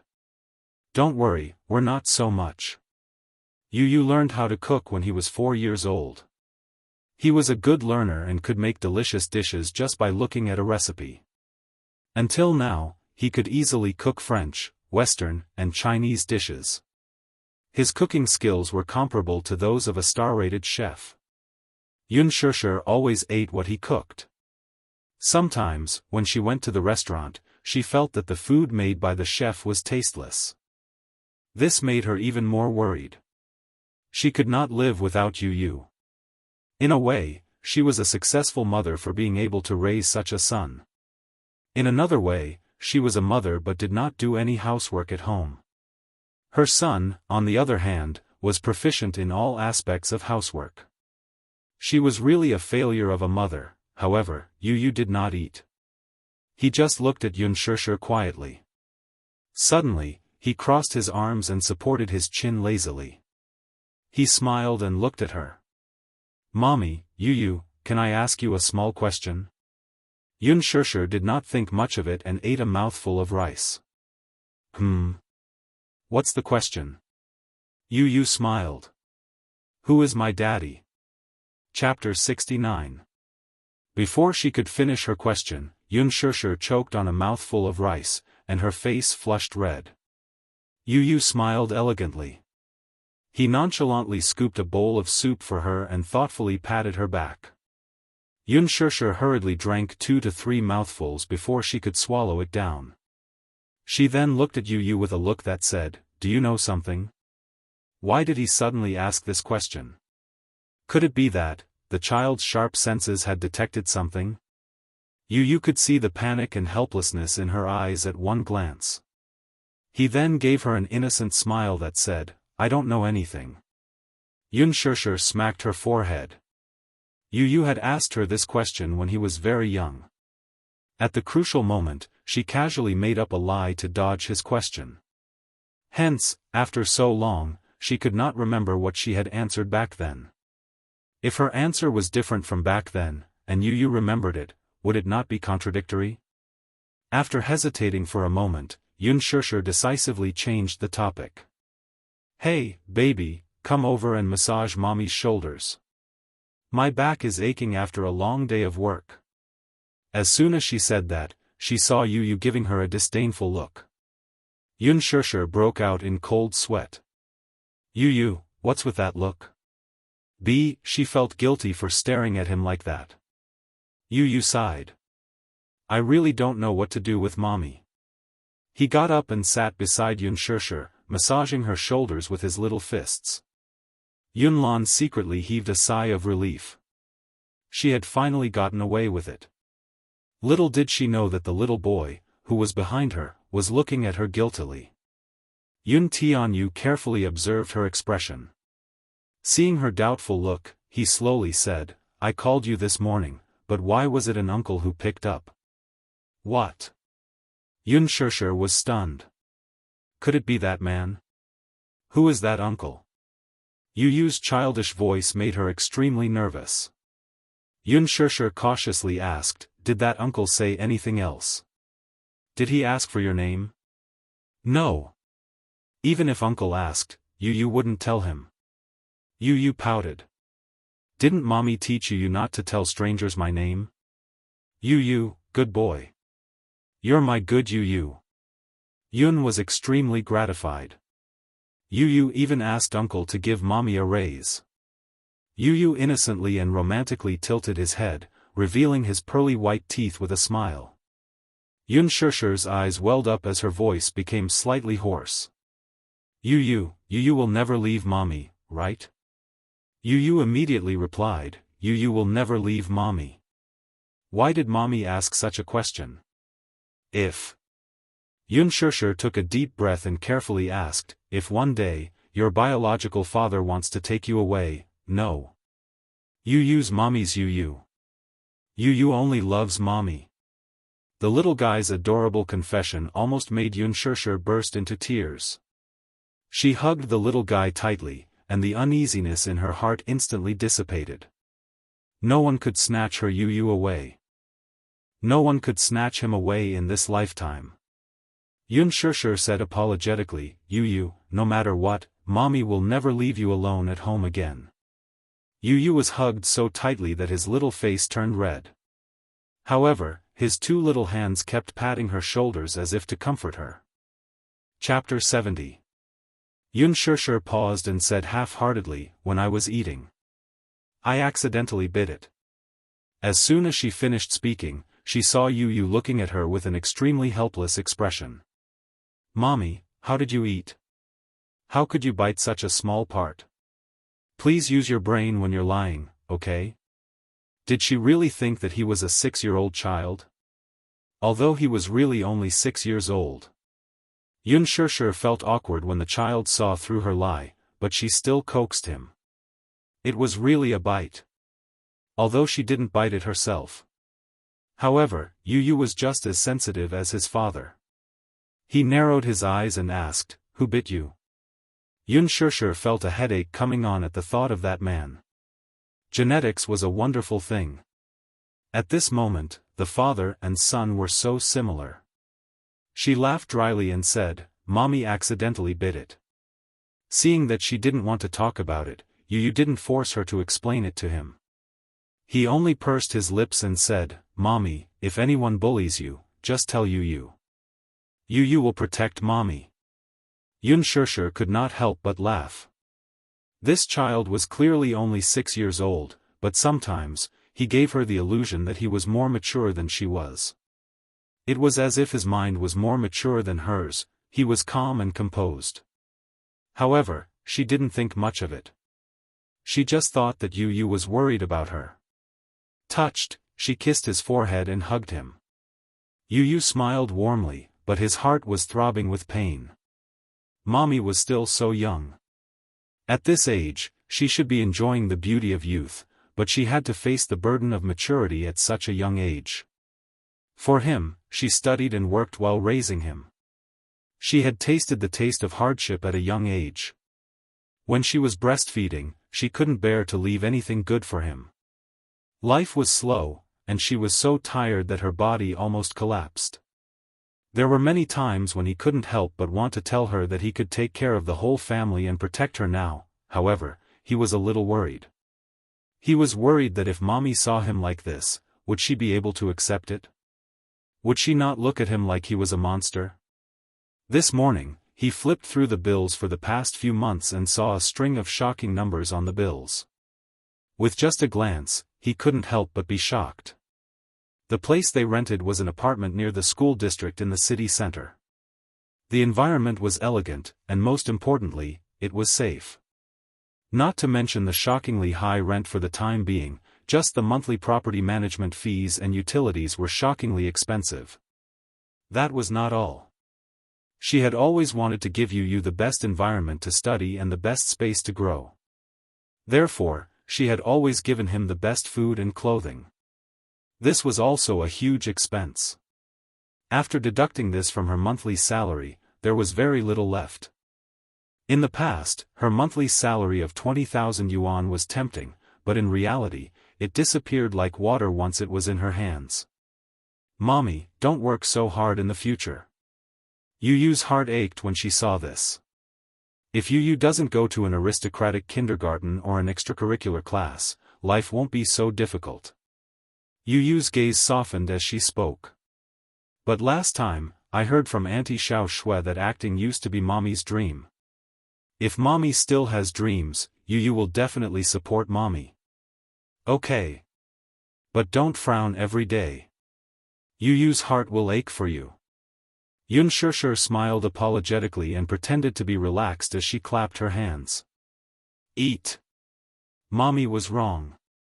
The 3 rules stated that I can't bring my bad mood from work to home. Yu made so much delicious food today, but it's all gone cold. It's Mommy's fault. As she spoke, Unspoken smiled and started eating. Yu sat quietly at the side.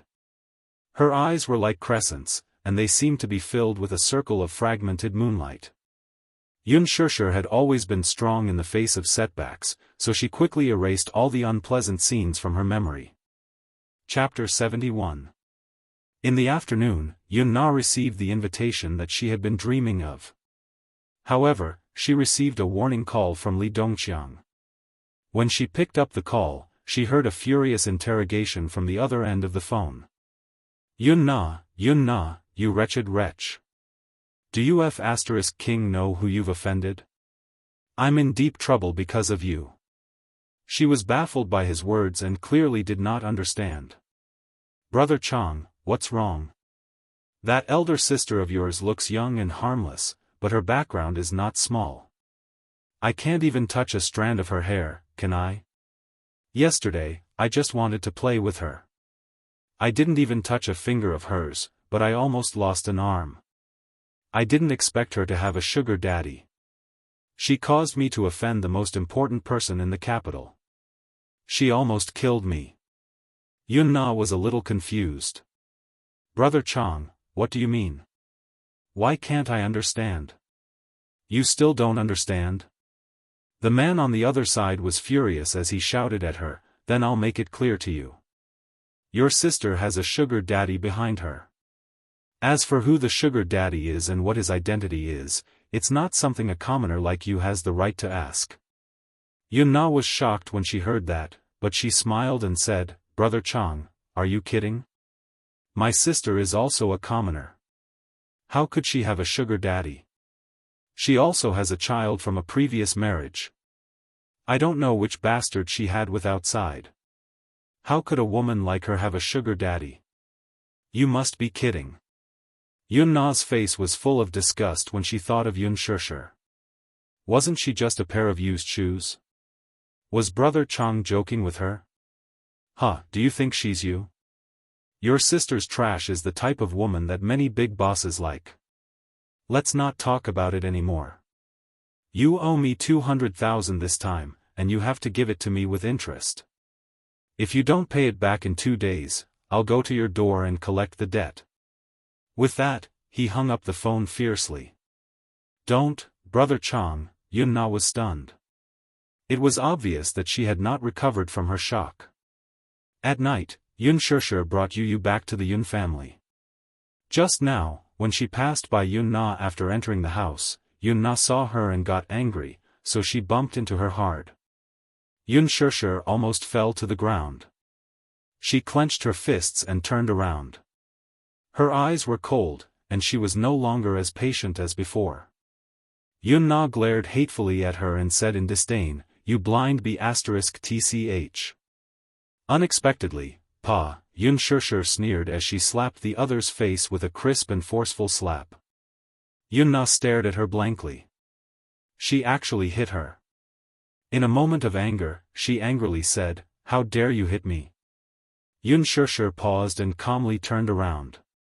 Her face was neither cold nor hot. Look at you, who else am I supposed to hit if not you? Li Yan was shocked. She couldn't believe that Unspoken, who had always been weak and timid, dared to disobey her. Despicable wretch, are you trying to rebel?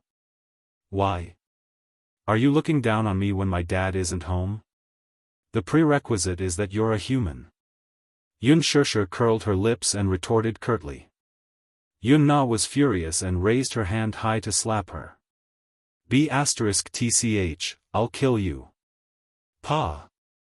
The slap landed on her face. Fortunately, Unspoken dodged in time, so it didn't hurt or itch. Unspoken sneered. Turning around, she grabbed the woman's collar and pushed her against the wall. Smack! Her palm landed on the woman's face.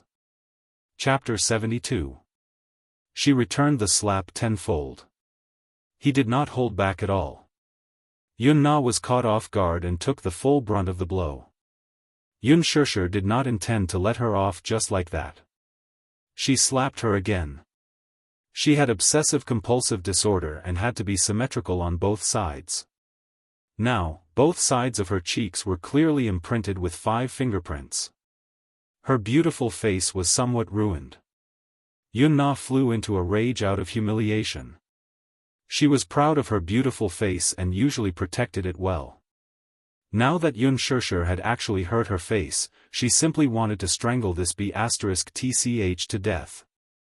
She rushed forward to wrestle with her, but Yun Shishir grabbed her wrist and twisted it in the opposite direction. Yun-Na cried out in pain and tried to grab her hair. "What are you all doing?" An angry roar came from the door. Yun Yecheng stood at the door and looked at the chaotic scene in the living room.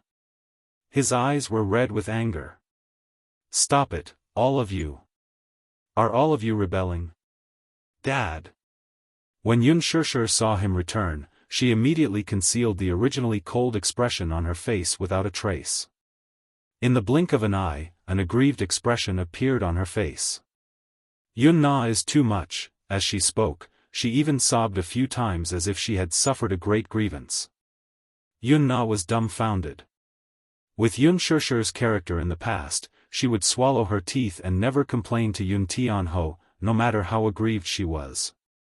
Now, she had learned to pretend to be innocent. Yun-Na was flustered. Her face was still burning. Who was the one who had gone overboard? Her weakness and helplessness were truly piercing and pitiful. Anyone who saw such a pitiful look would feel heartache. Yun Yecheng was even more heartbroken when he saw this. A pair of sharp eyes glared fiercely at Yun-Na, causing her to shudder involuntarily. Hearing the strange noise, Li Qin walked out of the room and saw this scene. She saw the swollen fingerprints on her daughter's face. "Mom! This B*tch hit me. She even called me a B*tch. Who are you calling a B*tch? Li Qin was furious when she heard this. She pointed at Yu and yelled at Yun Shishir, "The Yun family will not acknowledge you 2 bastards and will not raise an unfilial daughter like you." Yun Shishir sneered. Yu walked forward and held Yun Shishir's hand. She turned to look at Wan Fong and revealed a charming and deep smile on her handsome and adorable little face. "Auntie, don't worry. I'll take care of Mommy. You don't have to worry. You have money, you should think about how to take care of your face." Hearing this, Li Qin's, Li's, Yun Shishir's. She was originally beautiful, but after giving birth to Yun-Na, stretch marks appeared on her face. In addition, she was middle-aged, and her appearance was no longer as beautiful as when she was young. No matter how she maintained her beauty, it was useless. Yu's poisonous tongue stabbed right into her sore spot. "Look at this child. She looked so innocent and adorable at such a young age, yet she could say such vicious words." She choked on her words. Yu looked up and tugged at Yun Shishir's sleeve. Her tender voice was innocent and harmless. "Mommy, do you know what disgusting means when disgusting Mommy opens the door for disgusting?" Yun Shishir asked with a smile, "What does it mean?" Yu glanced at the mother and daughter nonchalantly and said, "It's disgusting to the core." Hearing this, Li Qin realized that the child was mocking her. Furious, she rushed forward and raised her hand to slap Yu, but Yun Shishir grabbed her wrist. "You unfilial daughter. How dare you hit my daughter? Do you want to hit me as well?" "Yecheng, look at Nana's face. It was slapped by this little B*tch. Without waiting for him to respond, she lifted her head to look at him. "Yes. I slapped her. But your daughter is restless outside. She gambles and takes drugs. She's in debt and caused me to lose my job. Yesterday, she almost caused me to." She did not continue speaking in her embarrassment. "You can say that I'm born to a mother but not raised by one. You can say that I live and eat your food, but I'm not a lowly servant who has to listen to your whims and be used by you. I have my dignity. How can you enslave me like this?" Yun Shishir said with forbearance. Chapter 73. Li Qin was speechless for a moment. These words coming out of her mouth were what Li Qin had told her in the past, and she actually remembered them all. In the past, Yun Shusher was too weak and could be bullied by any Tom, Dick, or Harry. Things were different now. She would no longer tolerate and give them a taste of their own medicine. Whatever they had treated her in the past, she would return it to them one by one. Li Qin could not take it anymore. She walked over and grabbed her arm, but before she could speak, Yun Shusher glanced coldly at Li Qin's hand on her shoulder and expressionlessly ordered, "Take your hand off me." Her tone was filled with inviolable arrogance. Li Qin was stunned and widened her eyes in shock. She was infuriated by her cold attitude. "Do you still see me as your mother?" Yun Shusher snorted inwardly, but she put on a sweet smile and said, "Didn't you say that I was born without a mother? You've never admitted that I'm your daughter, but now you're asking me if I see you in my eyes?" Li Qin finally could not take it anymore and said unhappily, "Humph. It's a good thing that your mother didn't raise you when she gave birth to you. Otherwise, she'd be angered to death to see you bring back a little B*****-starred child." Yun Shusher's cold eyes revealed a dangerous look. "Ha! You should be more concerned about your daughter. Ask her what trouble she has caused you outside." Yun Na hurriedly fanned the flames and said, "Dad. Look at that. She's framing me. Yun Shusher, you be****tch. Not only did you hook up with other men outside, you even imitated others and gave birth to a child out of wedlock and even brought back an illegitimate child. How unfilial. How many people will point fingers at the Yun family if this matter gets out? They'll say that the daughter of the Yun family was spoiled by men outside and gave birth to a B****-starred child alone. Now, you're here to frame me for taking drugs outside.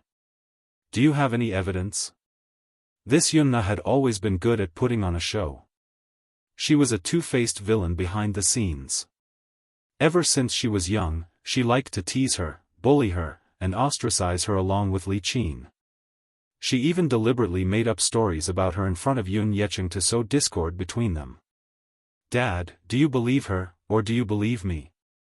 Yun Shusher stared at him, determined not to give in this time. "Dad! Don't listen to this bitch's nonsense. You have to believe me, I'm your biological daughter."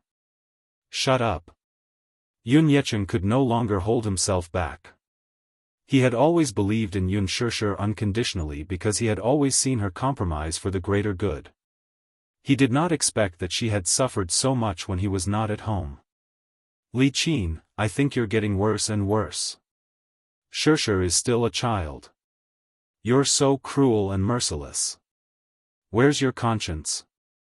When Yun Yecheng saw that Yun Na was not retorting and was only cowering in a corner guiltily, he naturally understood that she was feeling guilty. "Sure. Gambling and taking drugs? Yun Na, you've really made Dad proud." "It's not like that. Dad, let me explain," Yun Na said with teary eyes. "Shut up. You be****-starred. Yun Yecheng was so angry that his face turned pale. He gave Yun Na a hard slap across her face. That night, Yun Yecheng gave Yun Na a hard slap in front of Li Qin for the first time. The belt lashed across her back, leaving a mark of disappointment for her failure to live up to his expectations. Even after leaving the Yun residence, Yun Shusher could still hear the hoarse sobs of Yun Na, who was kneeling outside the living room door. Since she was young until now, Yun Na had never suffered such humiliation, and she probably hated him to the bone now. These punishments were nothing to Yun Shusher. The things that Li Qin and Yun Na had done to her in the past were still engraved in her mind. Needle pricks, palm slaps, hair tearing. Chapter 74. In the taxi back to the apartment, Yu crossed his arms in front of his chest, looking a little unhappy. Seeing his gloomy expression, Yun Shusher reached out to pinch his tender cheeks. "Yu, what's wrong? Are you unhappy?" Yu snorted coldly. "Mommy, they're all bullying you. I hate them. I hate Grandma." Yun Shusher frowned. She knew that Yu Yu's heart ached for her. Although this child was usually gentle and cute in front of her, she had long sensed that Yu Yu was different from other children since he was young. Due to the hardships of his childhood, he was sometimes mature from a young age. In addition, he was born smart, so he could understand her situation very well. He was sensible and obedient, rarely being willful, and he was always on her side. She patted his little head and smiled. Mommy is the happiest person in the world with Yu Yu, so don't bother about them. Yu Yu pursed his lips and cupped Yunlan's cheeks with his little hands. Mommy, don't be sad. If anyone makes Mommy angry in the future, Yu Yu won't be polite to them. Xianxia didn't take it seriously and only thought that he was joking. She couldn't help but laugh and tease him. Yu Yu, good boy. Mommy didn't dote on Yu Yu for nothing. Yu Yu raised his brows and his tender lips curled up elegantly. A trace of mesmerizing gentleness flashed across his dark jade-like eyes. As long as Mommy is happy, Yu Yu is willing to do anything. A devilish smile flashed across Yu Yu's eyes. Mommy, Yu Yu can really protect you. When the mother and son returned to the apartment, the manager called and asked her to attend a drinking party at the Crown Hotel. She hurried over. The huge Crown Hotel was luxuriously decorated and dazzling. Xianxia originally planned to sleep, but the company called and said that the artist she was in charge of was going to have dinner with a big boss, so she was asked to come over and take care of it. As she was rushing towards the banquet, she suddenly caught a glimpse of an extremely familiar figure in the luxurious corridor covered with red carpets. At the end of the corridor, a little boy of about 5 or 6 years old was walking slowly with a servant following him. His figure and back were shockingly similar to Yu Yu's. Xianxia's heart was startled and frightened. Unexpectedly, she followed him like a ghost. She was very careful and did not make any sound as she walked on the expensive carpet. However, the handsome boy's hearing was amazing. He turned around alertly and bumped into Xianxia. Her perplexed gaze fell on the boy's handsome and tender face. In that instant, her heart surged. Yu Yu. His black hair was very smooth, especially under the reflection of the retro wall lamps in the corridor, which made his hair look even softer and brighter. With fair skin, rosy cheeks, a high nose bridge, and a small red mouth, the little guy's facial features had the beautiful and deep lines of a European descendant, but it did not lose the gentle aura of an Asian. He had a pair of big, watery eyes with long, curved eyelashes that were thick and soft, long and curly, and slightly upturned like 2 black feathers. His black jade-like pupils were as bright as the galaxy, ethereal and mesmerizing. They were also like dazzling diamonds, without a trace of impurities and breathtaking. However, there was only coldness in his eyes now. Although he was young, he had the aura of an emperor. His exquisite facial features were exactly the same as Yu Yu's. The only difference was that between the 2 children, one was deep and cold, while the other was gentle and elegant. Chapter 75. This child. Could it be? Xianxia was taken aback by the conjecture in her heart. 6 years ago, she signed a contract with that man and gave birth to twins. As Yu Yu was born prematurely, her breathing was weak when she came out. A careless nurse mistook her for no signs of life. Her brother, on the other hand, was taken away by that man. Yunyeqing had erased all traces of Yu Yu. It was already a blessing for her to be able to keep Yu Yu by her side. However, as a mother, she could not afford to ignore her own flesh and blood. For the past 6 years, she had been secretly sketching the outline of another child she had never met in her mind. This child must be very similar to Yu Yu. He must have the same eyes, nose, and beautiful face as Yu Yu. However, he didn't expect that the 2 children were so similar that they were carved from the same mold. Xianxia stared at him in a daze. Unknowingly, tears welled up in her eyes. She never thought that she would be able to see this child again in this lifetime. There seemed to be an intimate bond between mother and son. It was like a bond. Mu Yichen's character was like Mu Yaja's. He never liked a stranger staring at him so blatantly. However, looking at this woman who was suddenly defeated in front of him with tears streaming down her face, his cold and hard heart softened in an instant. "Who are you?" Mu Yichen turned around and sized her up suspiciously with a wary look on his face. Yun Shusher heard his young voice, which was very similar to Yu Yu's. For a moment, she could not help but walk toward him. Mu Yichen retreated vigilantly, subconsciously not letting her near him. The few helpers standing behind him hurriedly blocked Yun Shusher's path when they saw her approaching. "Who are you? You're not allowed to go near the young master." Yun Shusher opened her mouth but was tongue-tied for a moment. That's right. Who was she? Did she think that she could recognize this child?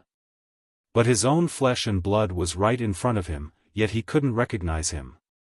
What kind of pain was this? What kind of irony was this? She smiled and said calmly, "Don't worry, I'm not a bad person. I won't hurt you."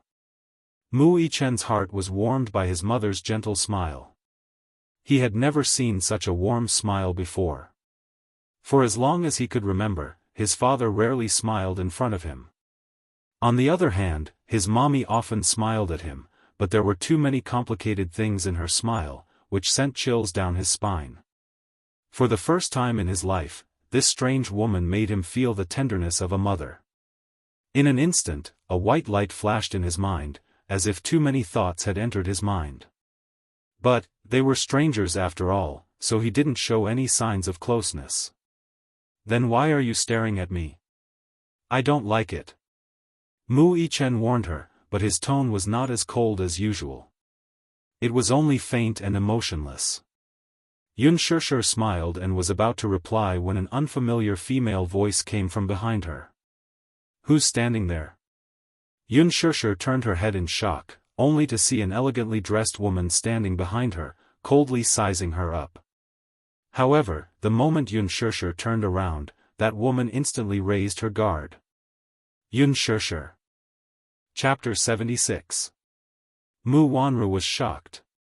She didn't expect to meet her again here. After not seeing her for more than 10 years, the weak and helpless girl in her memory had grown into a beautiful, pure, and refined girl. The peaceful years didn't seem to have left any traces on her body. Even though she didn't put on any makeup, she was still shockingly beautiful. She was so young that she looked like a high school student. Yun Shusher also saw her and a white light flashed across her mind. She felt that this face with thick rouge looked familiar, as if she had seen it somewhere before. However, she couldn't remember exactly where she had met her before. She only felt that she looked extremely familiar. Mu Wanru felt her hair stand on end from her stare. She secretly gritted her teeth. How small was this capital? Why did the person she didn't want to see the most appear right in front of her? Ever since she found out that Mu Yaja was investigating her identity, she had been plotting how to get rid of this thorn in her flesh. Now, it seemed that enemies were bound to meet on a narrow road. She pursed her red lips and attacked Yun Shusher step by step. She asked in a condescending manner, "Who are you? What are you doing in this hotel? Did you register at the front desk? What's your occupation? What's your identity? You're dressed so shabbily. Do you have the right to step into this 6-star hotel?" I'm an artist's assistant at Huanyu Entertainment." "Which artist? What's her name?" Mu Wanru didn't have the patience to listen to her. She only wanted to chase her away and not appear in front of her and Xiao Yichen. "Mommy."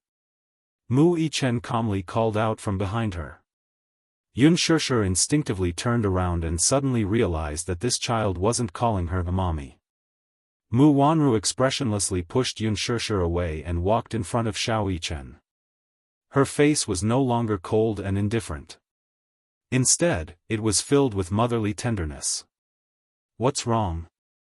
Baby?" Yun Shusher looked at this scene and suddenly realized the woman's identity. She was the woman who slapped her in the villa 6 years ago. She was that man's fiancée. Because she was infertile, she chose to be a surrogate in order to continue the family line. That scene was still fresh in her mind. He still remembered that this woman looked down at him as if she was looking at a lowly beggar. "I'm tired. I want to go home," Xiao Yichen said briefly. He was a man of few words. Mu Wanru smiled and said, "Good. I'll ask Auntie Gui to bring you back." Auntie Gui hurriedly stepped forward to take Xiao Yichen's hand and was about to leave when the little fellow suddenly turned around and looked deeply at Yunshushu. His thin lips were tightly pursed as he followed Auntie Gui out.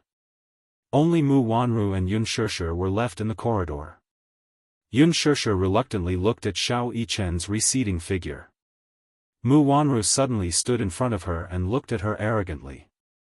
"Miss Yun, we meet again." "Hello." Yunshushu stepped back slightly. Her sharp aura was too piercing, so she had no choice but to keep a distance from her. "How have you been these past few years, Miss Yun?" Mu Wanru's thin lips curled into a cold smile. Her lukewarm greeting made Yunshushu feel strange. "Do you still remember me? I'm the young madam of the Mu family. We've met before." As Mu Wanru spoke, she approached her step by step. However, it seems like Miss Yun has completely forgotten the contents of the contract. His cold and mournful questioning caused people to tremble in fear. The last clause of the contract stated that Yunshushu would lose custody of the child forever. Chapter 77. Yunshushu's face was pale as she said slowly, "I haven't forgotten any of the terms in the contract. Madam Mu, don't worry. I won't appear in your son's life." "Really? You mean what you say?" "Yes." Yunshushu gritted her teeth, her heart bleeding. Mu Wanru's face finally revealed a smile, but it was extremely cold. "Then I hope that Miss Yun will not forget what you said today and will not go against the terms of the contract. If I find out that you've come to disturb my son and me again, I'll make you regret it." She inched closer to Yunshushu and warned her coldly. However, when they were so close, Mu Wanru could easily see the hickeys on her neck, and her gaze turned cold. Last night, Mu Yaja did not return. She had sent someone to investigate, and in the end, she saw him enter a suite in the hotel's CCTV. In the morning, Mu Yaja, who was dressed in a suit, left first. In the afternoon, a girl in a dress followed Mu Yaja's assistant out. Although her head was lowered and her face could not be seen clearly, regardless of whether it was her figure or her back view, it was exactly the same as this woman. At this moment, looking at the ambiguous hickeys on her neck, Mu Wanru could not help but let her imagination run wild. The more she thought about it, the angrier she became, and the veins on her forehead bulged. B*TCH. She raised her hand and was about to slap her. However, a childish voice came from behind her. "Mommy? I've been waiting for you for a long time." For some reason, Xiao Yichen had returned and coincidentally saw Mu Wanru raising her hand to slap her. He raised his voice to stop her. Mu Wanru was shocked. When she turned around to face the little munchkin, her face was full of gentleness. "Yichen, didn't you ask Auntie Gui to bring you home? Mommy, aren't you coming home for dinner?" Xiao Yichen sized her up with a strange expression. She didn't know if he was protecting Yunshushu or for some other reason, but he said calmly, "Daddy said that he'll come back for dinner tonight." Hearing this, Mu Wanru didn't want to waste any more time on Yunshushu. She would have plenty of opportunity to verify the facts of what had happened last night. However, she would not let Yunshushu off so easily. Sooner or later, he would make her disappear completely from the capital. This thorn must be completely eradicated. Thus, Mu Wanru turned around and glared at her fiercely. Then, she picked up Xiao Yichen and left with him. Yunshushu couldn't come back to her senses for a while. So this child's name is Yichen. For a moment, too many complex emotions surged in her heart. They were sour and bitter. It was such a heart-wrenching thing to see her own flesh and blood calling another woman mommy. However, she still remembered the terms of the contract from 6 years ago.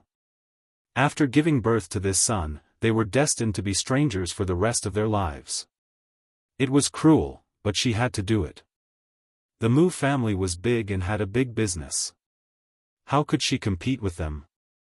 She didn't have the right to be this child's mommy. Xianxia took a deep breath, threw her thoughts to the back of her mind, and rushed to the dinner. On the roadside, a Bentley was parked at the intersection. This was a global limited edition car. One look and one could tell that the owner of this car was either rich or respectable. There was a black leather sofa and an expensive Saxon carpet under the feet. At the side, a small wine cabinet displayed expensive wine and vodka. Under the light, they shone brightly. Chapter 78. A man was sitting upright beside him. He was none other than the board representative of Wuxia Holdings, Li Hanlin.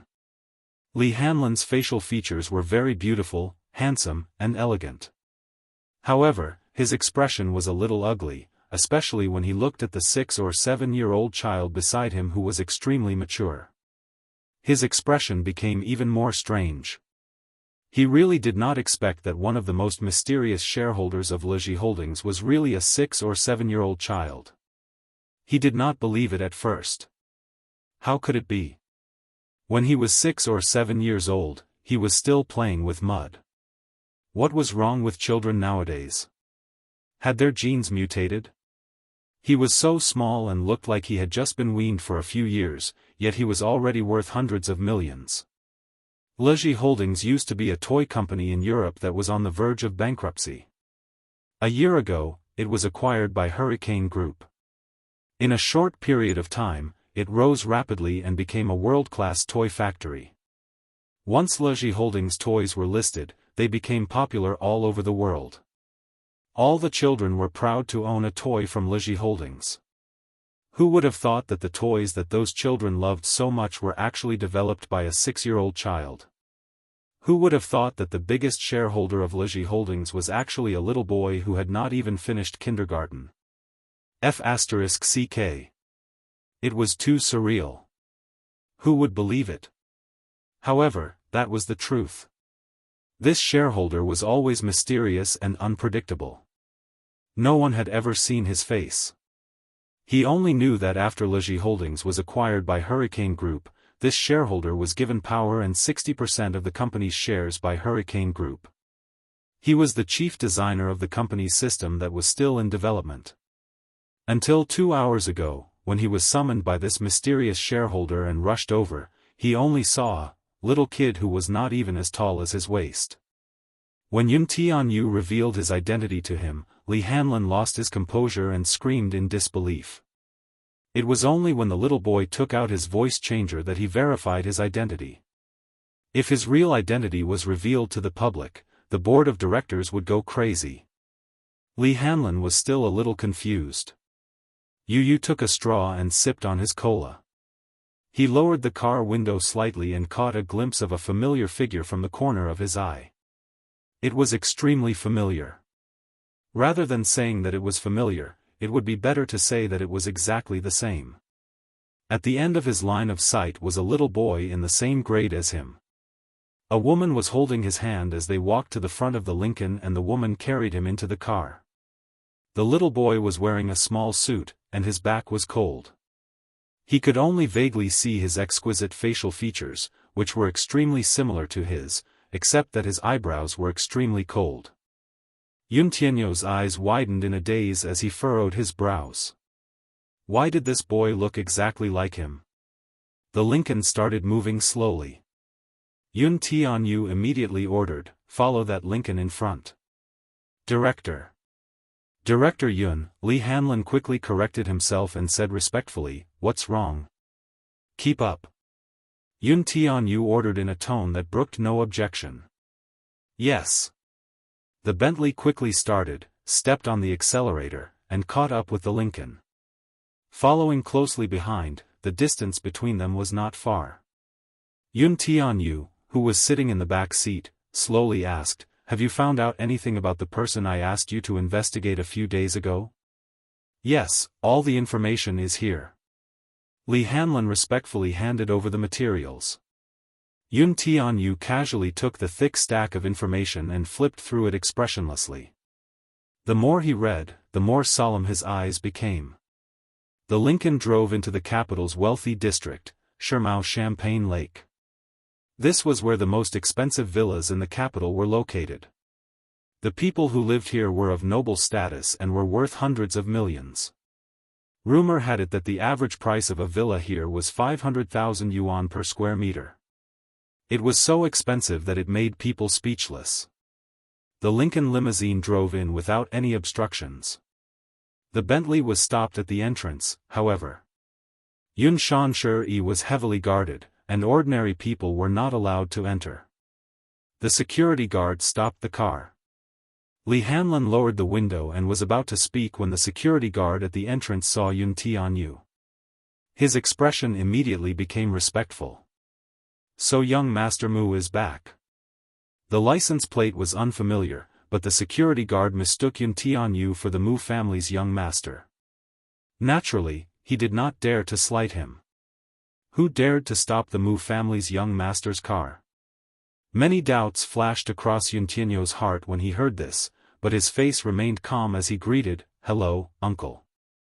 Chapter 79.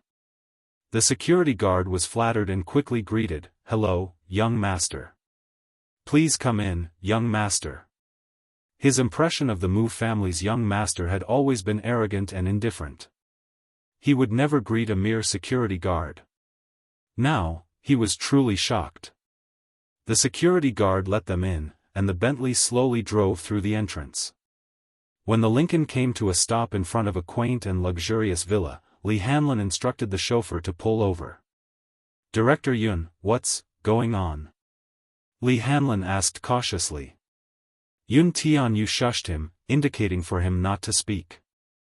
He rolled down the car window and leaned against it to look out.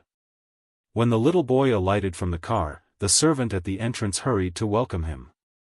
His brows furrowed slightly. There were too many questions in his mind at that moment. Mu Wanru alighted from the car as well. When she looked up, she saw Mu Yaja standing at the entrance. He was tall and imposing, but without his suit, he did not seem to be the empire's elite in the business world. His snow-white shirt accentuated his exquisite features. The night was bleak and hazy. All the floor lights in the villa's courtyard were lit.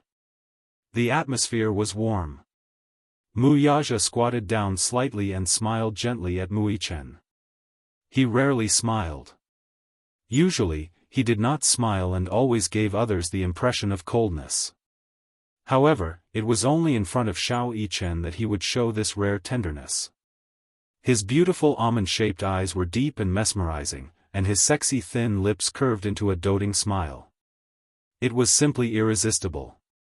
A father's warmth was like a harbor, it made one feel incomparably at ease. He flew to North America the day before yesterday to attend a meeting, so he hurried back home after returning. Xiao Yichen was originally angry with him. He waited for him the whole night, but he did not return. His daddy actually did not keep his promise. Accompanying him for dinner, doing his homework, and not talking about work at home were the 3 rules, but he did not abide by them. However, under Mu Yaja's doting gaze, the accumulated haze in Xiao Yichen's heart finally dissipated. The little guy rushed into the man's arms and wrapped his little hands around Mu Yaja's elegant neck. He muttered, "Daddy." Yun Tianyu, who was sitting in the car, stared at her in a daze. His eyes were unnoticeably moist. However, when he saw Mu Yaja take out a beautifully wrapped gift from behind him, Xiao Yichen opened it in surprise. It was the remote-controlled racing car that he had been looking forward to. It was Liji's best-selling toy for the new season, and many children dreamed of owning one. Wow! This is Liji TK01 Smart Remote-Controlled Racing Car. Thank you, Daddy. I'm so happy. Mu Wanru slowly walked over, squatted down beside Xiao Yichen, and kissed his forehead. "Baby, let Daddy assemble it with you, okay?" "All right." Mu Yaja smiled dotingly, "Baby, have you forgiven Daddy, N. Daddy is the best. Yichen loves Daddy the most. This heartwarming scene undoubtedly stung Yun Tianyo's eyes. It turned out that a father was such a warm existence.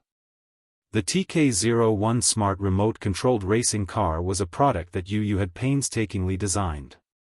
When it was put into production, the online pre-orders had exceeded hundreds of thousands. The one he saw at the mall that time was just a domestic imitation of a remote-controlled racing car. He was only researching it, but he did not expect his mommy to mistakenly think that he liked it and insisted on buying it. In fact, he did not like toys. He was no longer interested in these things, which were somewhat childish to him. What he envied was having a daddy who could patiently assemble and play with him. What he yearned for was merely companionship. Chapter 80. What he yearned for was merely companionship. Yun Tianyo's little hand gripped the window sill, his eyes filled with desolation. He did not even know what to do. All these years, he had thought that he did not have a father, but now, his father was right in front of him. Just like how Yun Shishir would always picture a child she had never met before in her heart. More than once, he had pictured his father's silhouette in his mind. He must be very tall, with good-looking eyes and a tall nose. He must look dashing in a suit. That was because his kindergarten teacher always praised him for his good looks. His father must be even more dashing. In fact, this man was really handsome. Even he was mesmerized by him. In his heart, he was also looking forward to it. How great would it have been if he had been his father 6 years ago? Unfortunately, Yun Shishir's gentle words suddenly echoed in Yu's mind. You will never leave mommy, right? Yes. He would never leave mommy, never. He was mommy's little god of warmth. He wanted to protect mommy and not let anyone hurt her. Even if it was his biological father, he would never allow it. Yu lowered his eyelids to hide the longing that flashed across his eyes as he slowly rolled up the car window. Mu Yaja carried Xiao Yichen and dotingly caressed his little head. From the corner of his eye, he caught sight of an unfamiliar Bentley. He followed his line of sight and saw a Bentley slowly driving away. He could vaguely see a lonely silhouette through the car window. A child of about 6 years old was sitting in the back seat lazily with his head propped up. His eyes were downcast, and he looked a little lonely. His heart skipped a beat as if he had lost something important. Even his breathing stopped for an inch. Xiao Yichen raised his head and saw his father looking into the distance in a daze. He frowned and asked, "Daddy, what's wrong?" Nothing." Mu Yaja lowered his head and curled his lips, but he was clearly distracted. The banquet was arranged in a VIP private room. Yun Shishir had just opened the door when she accidentally bumped into a lively scene. He saw Han Jingyi sitting in the arms of a fat middle-aged man, hitting the man's shoulder and acting coquettishly. Her shoulders were slightly exposed, and her attire was sexy and alluring. The circle of people sitting around her had a tacit understanding of each other. They just sat on the side and chatted wittily, as if they were already used to this erotic scene. In the circle, there were many unrestrained scenes. They were already used to it. The middle-aged man who was hugging Han Jingyi was the big boss of a real estate development company, Yan Liangxiong. He had a strong net worth and quite a bit of status. He was the one who had raised Han Jingyi to the top. Yun Shishir was not used to such a scene, but she forced herself to fit in as soon as possible and sat beside Han Jingyi. However, the moment he walked in, the atmosphere in the room changed slightly. Originally, Han Jingyi was a young model who had graduated from an art school. Although she was inexperienced, she knew the rules of the entertainment industry and knew the rules. With her good looks, she signed a contract with Huanyu Entertainment. However, after a year of debut, she did not receive any resources and remained unknown. Chapter 81.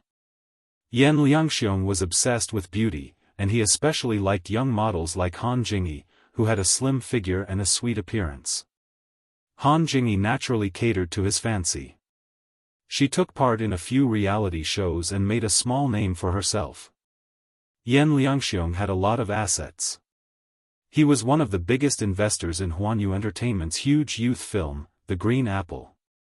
Han Jingyi's manager was well aware of the unspoken rules of the entertainment industry, so she made an appointment with Yan Liangxiong.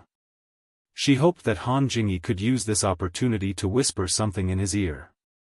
If she could be the female lead of The Green Apple, her day of success would be just around the corner. Therefore, at the dinner party, Han Jingyi was full of thoughts about this rich and overbearing big boss. This Yan Liangxiong was simply overjoyed by her coaxing. Seeing that the female lead was about to be finalized, Han Jingyi thought. However, when Yun Shishir entered the private room, everyone's eyes fell on her. At this moment, no one was looking at how Han Jingyi was acting coquettishly. Even Yan Liangxiong, who had been aroused by Han Jingyi a moment ago, had lost interest in the young model in his arms. He actually had evil thoughts about Yun Shishir. He had never seen such a pure and otherworldly girl in the world. This is... Yan Liangxiong's voice was soft, as if he was afraid of scaring this fairy-like girl. Han Jingyi's face was full of embarrassment. She had finally coaxed Yan Liangxiong into beaming with joy, but in the blink of an eye, this man's thoughts were no longer with her. She was indignant. She looked at Yun Shishir angrily and said disdainfully, "Oh, this is my new assistant. She's new and doesn't know any better. Why didn't she propose a toast when she came? Are you looking down on President Yan?" When Yun Shishir heard this, her eyes were filled with panic. She hurriedly said, I can't drink." She couldn't hold her liquor and was drunk after 2 glasses. She had never experienced such a scene. Her voice was low, like a lost deer.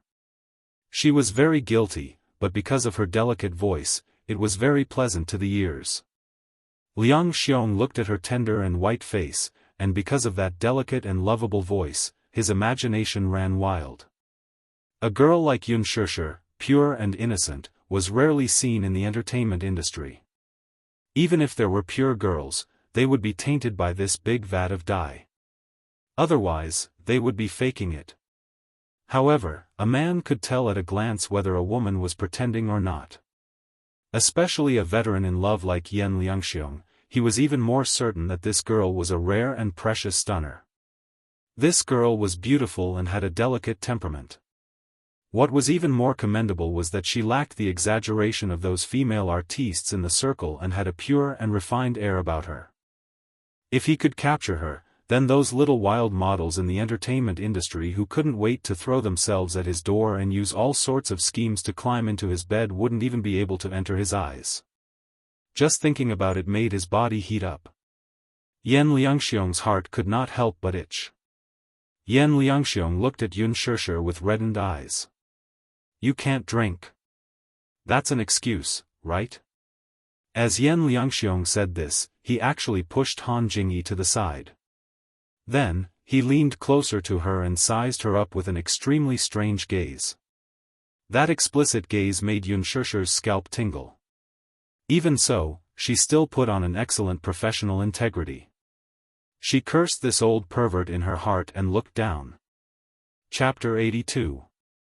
I really can't drink. I'm allergic to alcohol. 1 glass and I'll get drunk, just drink a little. Yan Liangxiong was obviously unhappy with her refusal. She can't drink? That's right. It would be much easier to deal with this woman when she was drunk. Han Jingyi, who was pushed aside, was so angry that her face turned red. Who found her an assistant? She was obviously the reincarnation of a vixen who was here to seduce men. Yun Shishir was shocked by the scene of her being forced to drink. It wasn't that she had never entertained clients before, but she had always used tea as a substitute for alcohol. No one had ever forced her to drink. Now that she was facing this situation, she was a little stunned. Han Jingyi saw that Yan Liangxiong's thoughts were all on Yun Shishir, and she hated her to the extreme. Why was this new assistant so beautiful? Look, it had only been a few minutes since she entered the room. Was she trying to steal the souls of all the men in the room? She must have been a vixen in her previous life, right? She was cursing viciously in her heart, but she forced a smile on her face. President Yen, why do you have to lower yourself to the same level as a mere assistant? It's fine if she doesn't know how to drink. She's not even willing to give you face, President Yen. She's obviously looking down on you. Please calm down, I'll fire her right away.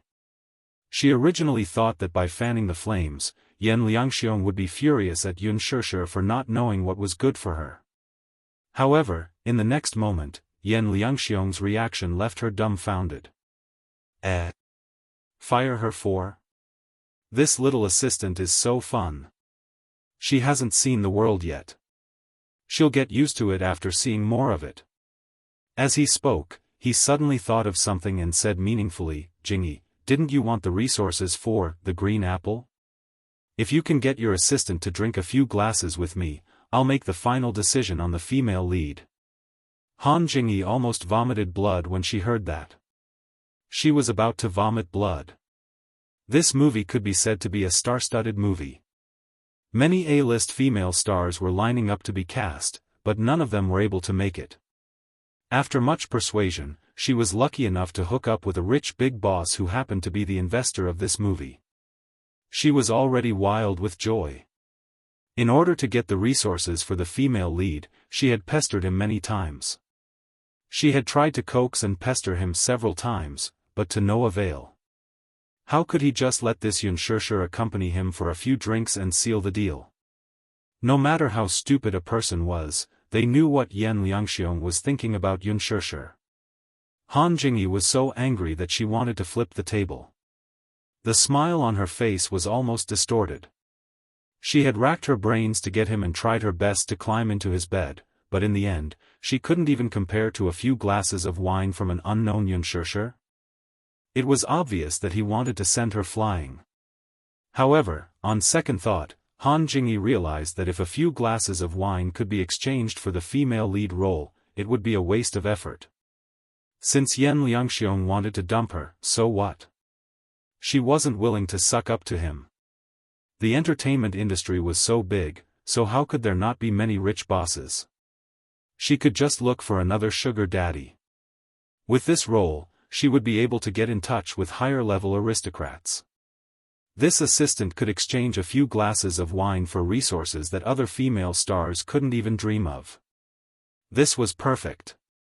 As she thought about it, Han Jingyi persuaded, I say, newcomer, you should drink a few glasses with President Yen. Take it as giving President Yen face. If he's happy, he won't treat you badly. With that, Han Jingyi mouthed to her, if you don't drink, I'll fire you. Chapter 83. Can I have a glass of wine? I can only drink one glass. Yun Shishir said carefully. Yen Liangxiong liked to look at her tender expression and laughed heartily. Okay. One glass it is. You have to drink it all in one go, or it won't count. Yun Shishir gritted her teeth and made up her mind. She picked up the glass of wine in front of her and drank it all in one go.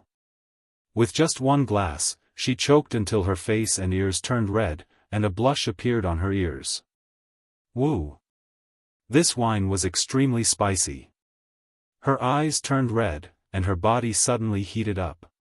Looking at her flushed face, Yen Liangxiong's eyes were about to stare straight. That burning gaze never left her body, and it stared at her until she felt like she was being pricked by needles. At this moment, footsteps came from outside the door. Knock knock, someone knocked on the door elegantly, and the door of the private room was slowly pushed open. A cold gust of wind blew in through the door. Yun Shishir was tipsy, and she was a little dizzy. Out of the corner of her eye, she caught a glimpse of someone walking in. Looking in the direction of the sound, she saw a tall figure walking into the private room. She was stunned.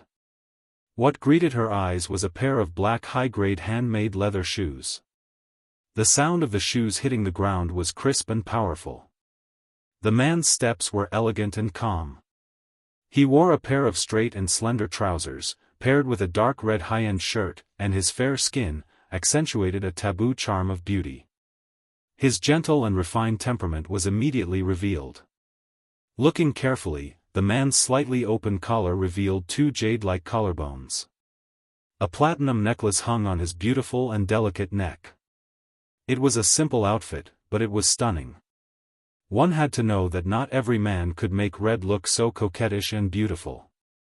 Unparalleled was a little drunk. She felt that her neck was a little stiff, so she couldn't raise her head to look at the man's face. It was only when he came closer that she saw his face. The nobility and arrogance in his gestures, and the trace of melancholy in his eyes, this was the first feeling that this man gave her. His fair face had been washed away. His facial features were deep and exquisite, with distinct edges and corners. It was as if he had been carefully carved by the gods. Elegant eyebrows, long and narrow eyes, and sexy lips. This kind of beauty was difficult to describe with words, so much so that everything in the world was as insignificant as dust in front of him. He looked very young, clearly only around 25 years old, but he gave off an extremely mature and steady feeling.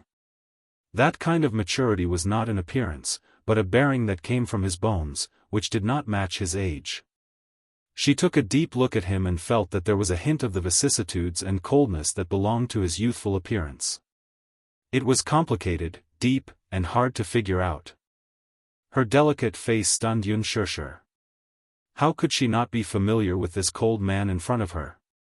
In the current entertainment industry, Wuxia Xianxia was definitely one of the best in terms of qualifications and net worth. He had created an era that belonged only to him, Wuxia Xianxia. At the mention of this man, his glorious background was the center of attention. He had been discovered by talent scouts when he was studying abroad at the age of 15 because of his stunning good looks. He was invited to sign with an entertainment company, and then he made his debut with a record. His first record sold over 10 million copies, and his first movie was a Hollywood blockbuster. He became famous overnight and won various awards at the Oscars Film Festival. After that, his global popularity soared. Chapter 84. There was no shortage of handsome male artists in the entertainment industry. However, in such a dirty and complicated environment, one would be eliminated sooner or later if they did not know how to fight for it. However, Wuxia Xianxia was a miracle. It was not only because of his enviable handsome face, but also because of his exceptional acting talent and magnetic voice. Wuxia Xianxia became an instant hit from the moment he debuted. From a handsome and delicate young idol with immature acting and singing skills to a superstar who had dabbled in all three fields of film, television, and singing, he had 10 platinum records and was even known as the box office bomb at the beginning of the century. Whether it was his acting or singing skills, he had already honed them to perfection. In the 10 years since his debut, Wuxia Xianxia had become an immortal legend in the entertainment industry. He was also the only person who could represent the domestic entertainment industry and was a milestone in the domestic entertainment industry. The entertainment industry was filled with waves and sand, but his status as a superstar had not been shaken for 10 years. His journey to stardom had been so smooth that many people were jealous of him. There were countless legends about him. In this industry, 10 years was an era. However, the end of Wuxia Xianxia's era was still far away. But, why would he appear here? Once he saw him, Yan Liangxiong immediately stood up and greeted him warmly. He shook his hand. His assistant, who was standing beside him, quickly stepped forward and apologized profusely. President Yan, I'm so sorry. It's rush hour now. I'm sorry to have delayed you on the way. Everyone knew that Yan Liangxiong was a person who had a strong sense of time. He had always been prejudiced against people who were late. No one was an exception. It was already late. Wuxia Xianxia was stuck in traffic when he received his call. He had arranged to meet Wuxia Xianxia at a hotel to discuss the female lead. Wuxia Xianxia was also one of the film's producers. Although he was engrossed in memorizing the script and had a hard time coming up with his lines, he did not want to neglect this hard-to-please boss and hurried to meet him. However, he was still a little late. "Director Yan, why did you ask to meet me here? Is there a reason?" Gu Xingze was puzzled. The handover had already been settled, the script had been planned, the actors had been decided, and the sponsors had been decided. What else was there to rush him over in such a hurry? Xingze, let's sit down and talk. Let me introduce you to someone. Yan Liangxiong turned sideways and invited him to take a seat. Only then did Gu Xingze notice that there was another woman sitting in the private room. Her posture was elegant and her makeup was exquisite. However, there was no aura around her. There was admiration and yearning in her eyes as she looked at him. Han Jingyi wanted to be his female lead even in her dreams. Although she had debuted for more than a year and had been in the industry for a long time, this was her first time meeting the Heavenly King. The real person was even more dazzling and handsome than the photos in the magazines. Han Jingyi didn't drink much, but she felt a little drunk.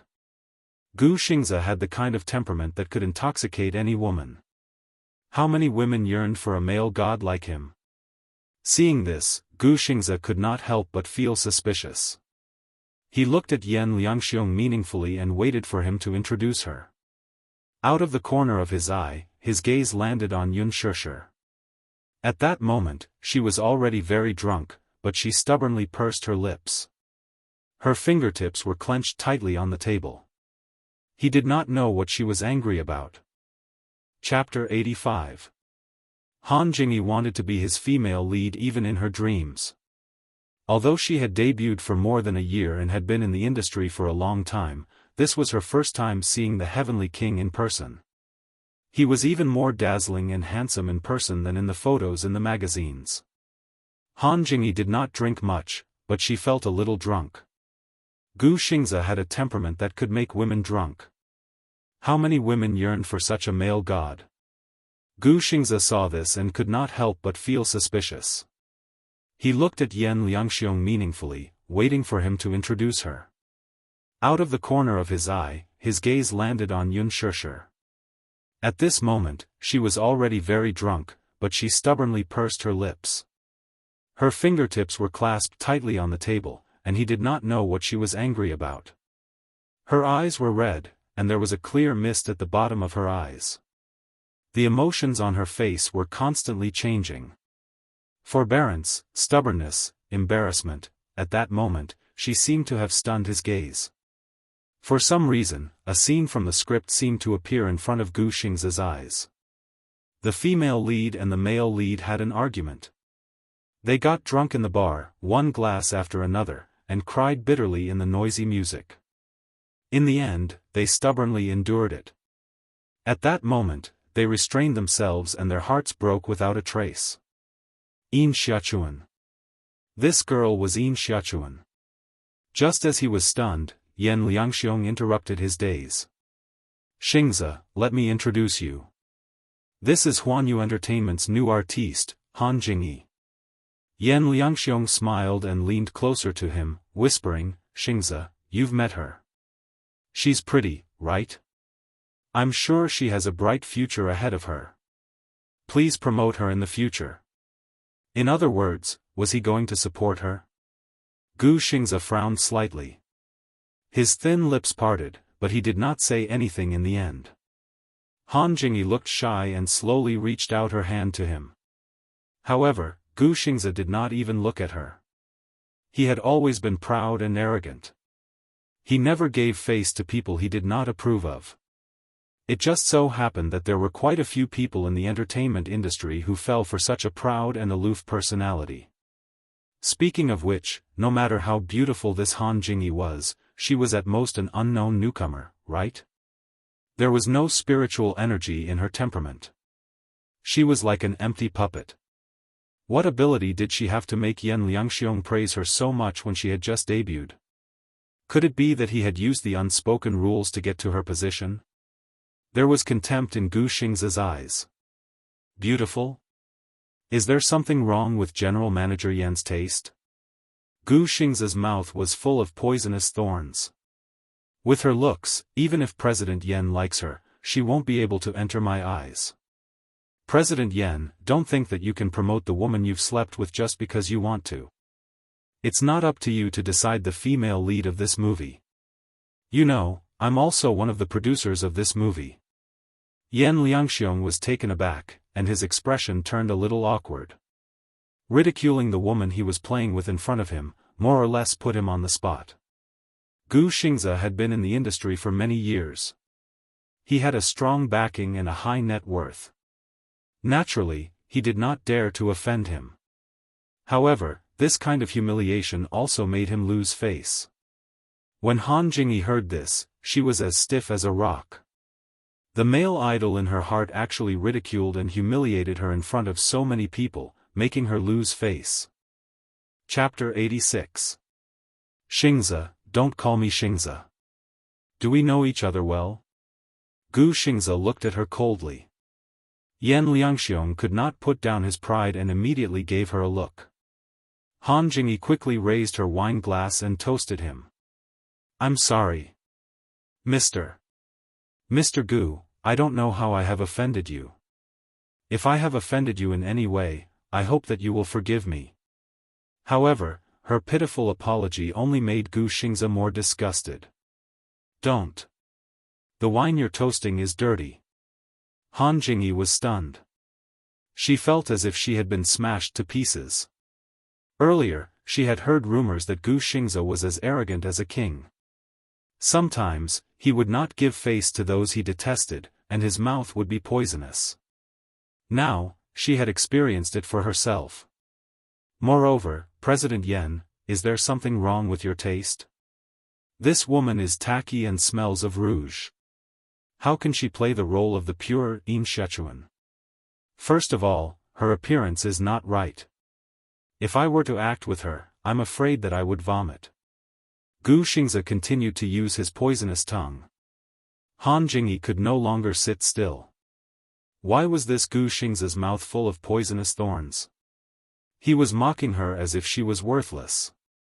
There were so many female celebrities in the entertainment industry. How many of them relied on their own abilities to get to where they were? Didn't they rely on flattery? She was so angry that she was about to cry. Gu Xingze snorted when he saw her trying to act pitiful. She wanted to be his female lead and climb up his social ladder? Dream on. Why? Do you still feel wronged? Gu Xingze's face was cold. If you know what's good for you, you'd better quit the production of The Green Apple. Otherwise, I won't be in the mood to work when I see you. After a pause, his gaze fell on Yun Shishir, who looked a little confused. He was stunned. What's your name? Yun Shishir saw that Gu Xingze was asking for her name. Although her mind was still in a daze, she sat up straight and said nervously, hello. My name is Yun Shishir. I'm Miss Han Jingyi's assistant. Are you her assistant? Gu Xingze was a little surprised. He had thought that she was a newcomer who had just signed a contract. She was pure and beautiful, untainted by filth, and very much in line with the temperament of the female lead in his heart. The Yin Sichuan in his heart was exactly the same as her. Gu Xingze shook his head. His beautiful eyes curved and a warm smile appeared on his face. She's so clean and pretty. Why did she become the assistant of a nobody model? How useless. I also just found a job today. Gu Xingze glanced at Han Jingyi, whose face was getting darker and darker, and sneered, she won't be able to become famous. You'll have no future if you follow her. As for you, you're so much prettier than her. If you enter the entertainment industry, you'll definitely be popular. Han Jingyi's eyes widened in shock. How could Gu Xingze? With such a beautiful mouth, he had degraded her to the bottom of the valley, and then praised an unknown assistant to the sky? Where was she supposed to put her face? Yun Shishir had not yet recovered from the alcohol. When she heard this, she hurriedly waved her hand and said, I can't, why not? Gu Xingze smiled elegantly and said slowly, your temperament is just right for the female lead in my heart. Bang, Han Jingyi could not take it anymore.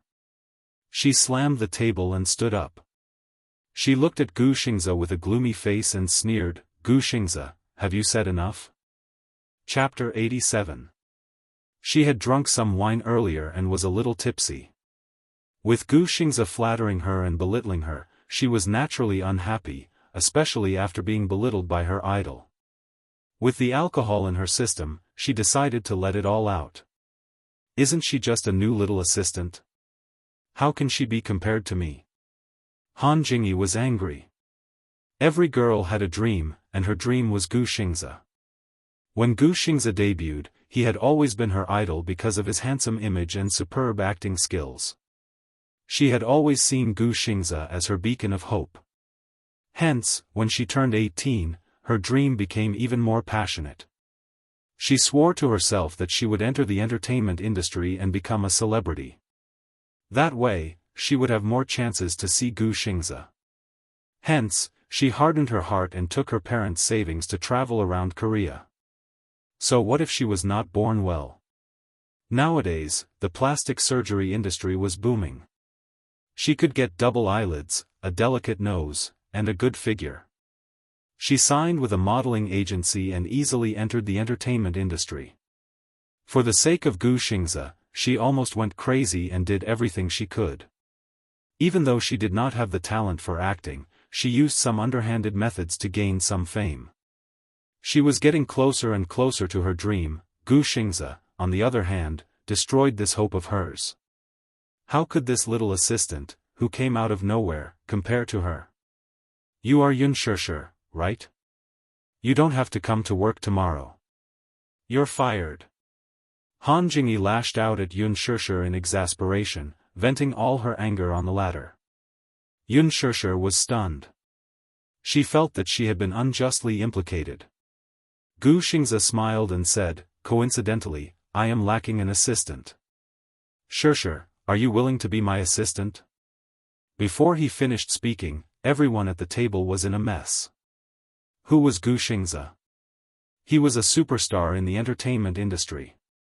He was arrogant and had a net worth of hundreds of millions. His popularity was at its peak. The line of people who wanted to be his assistant stretched from here to Hollywood. Many people were racking their brains just to be one step closer to their idol. Now, he was asking an unknown girl if she was willing to be his assistant. This world was simply too fantastical. Yunshishir was also stunned. "Are you not willing? I will pay you a high salary. Also, I am very gentle with my subordinates. I am much easier to serve than this woman." Yunshishir heard this and said, "I am willing." Gu Xingzi heard this and his eyes filled with gentleness. "Then you can come to my studio to officially report tomorrow." As he said this, he stood up gracefully and said to Yen Liangxiong, who was already stunned, "It is getting late. President Yen, I will not keep you company."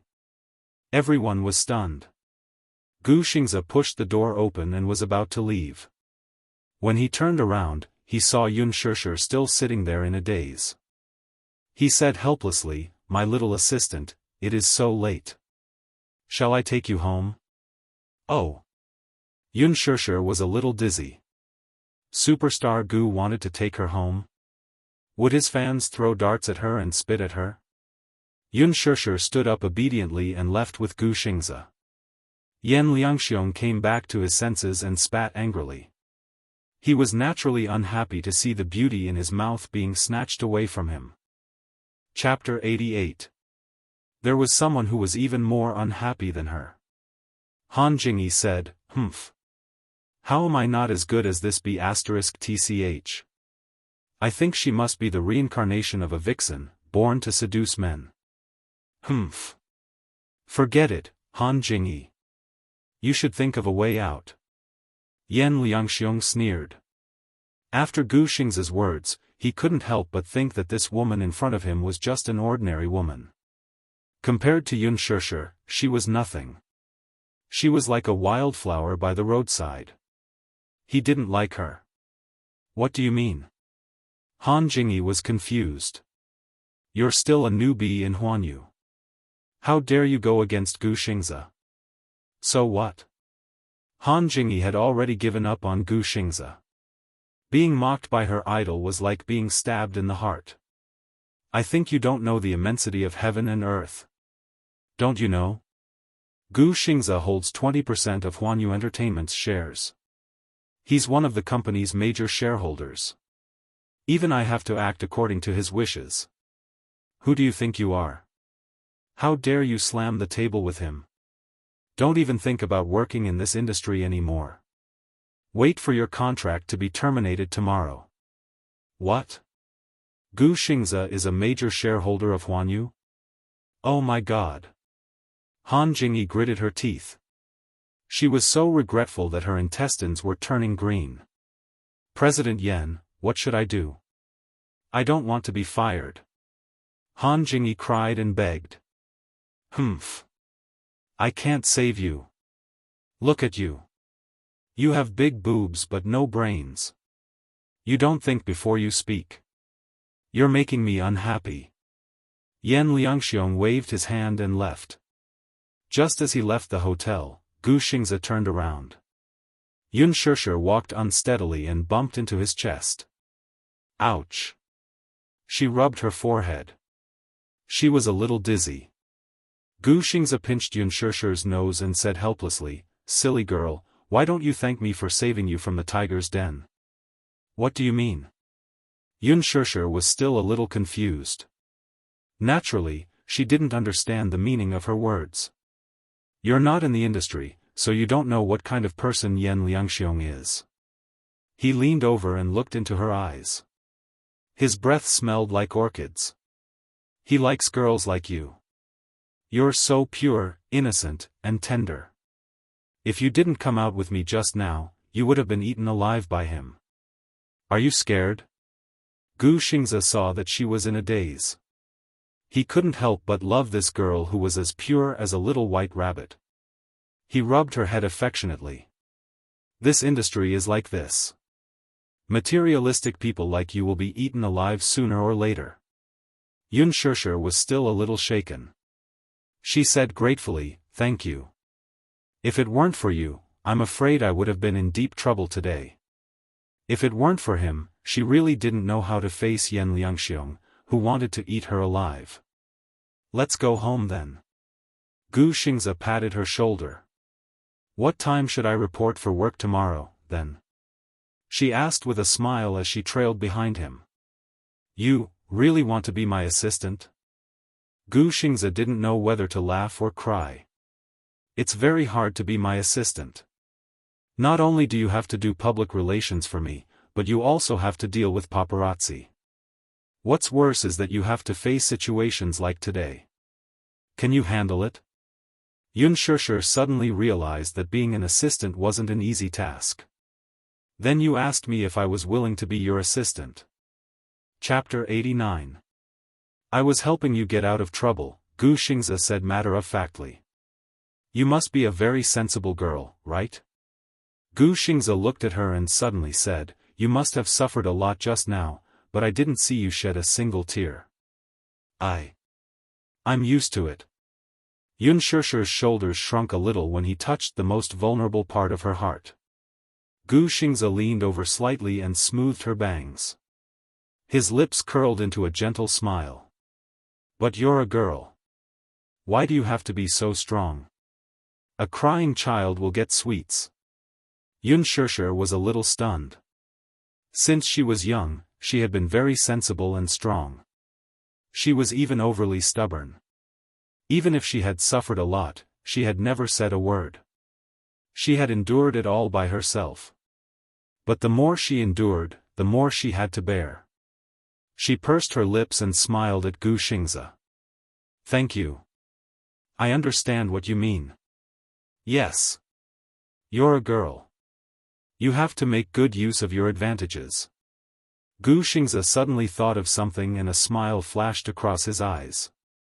It's a pity that you're my assistant. But with your talent, it's a waste if you don't act. Huanyu is investing in a movie called The Green Apple. They're holding a nationwide audition for the female lead. Do you want to try? Yun Shishir's eyes flashed when she heard this. She couldn't help but struggle in her heart. This is the invitation. Tomorrow is the last audition. I'll be there.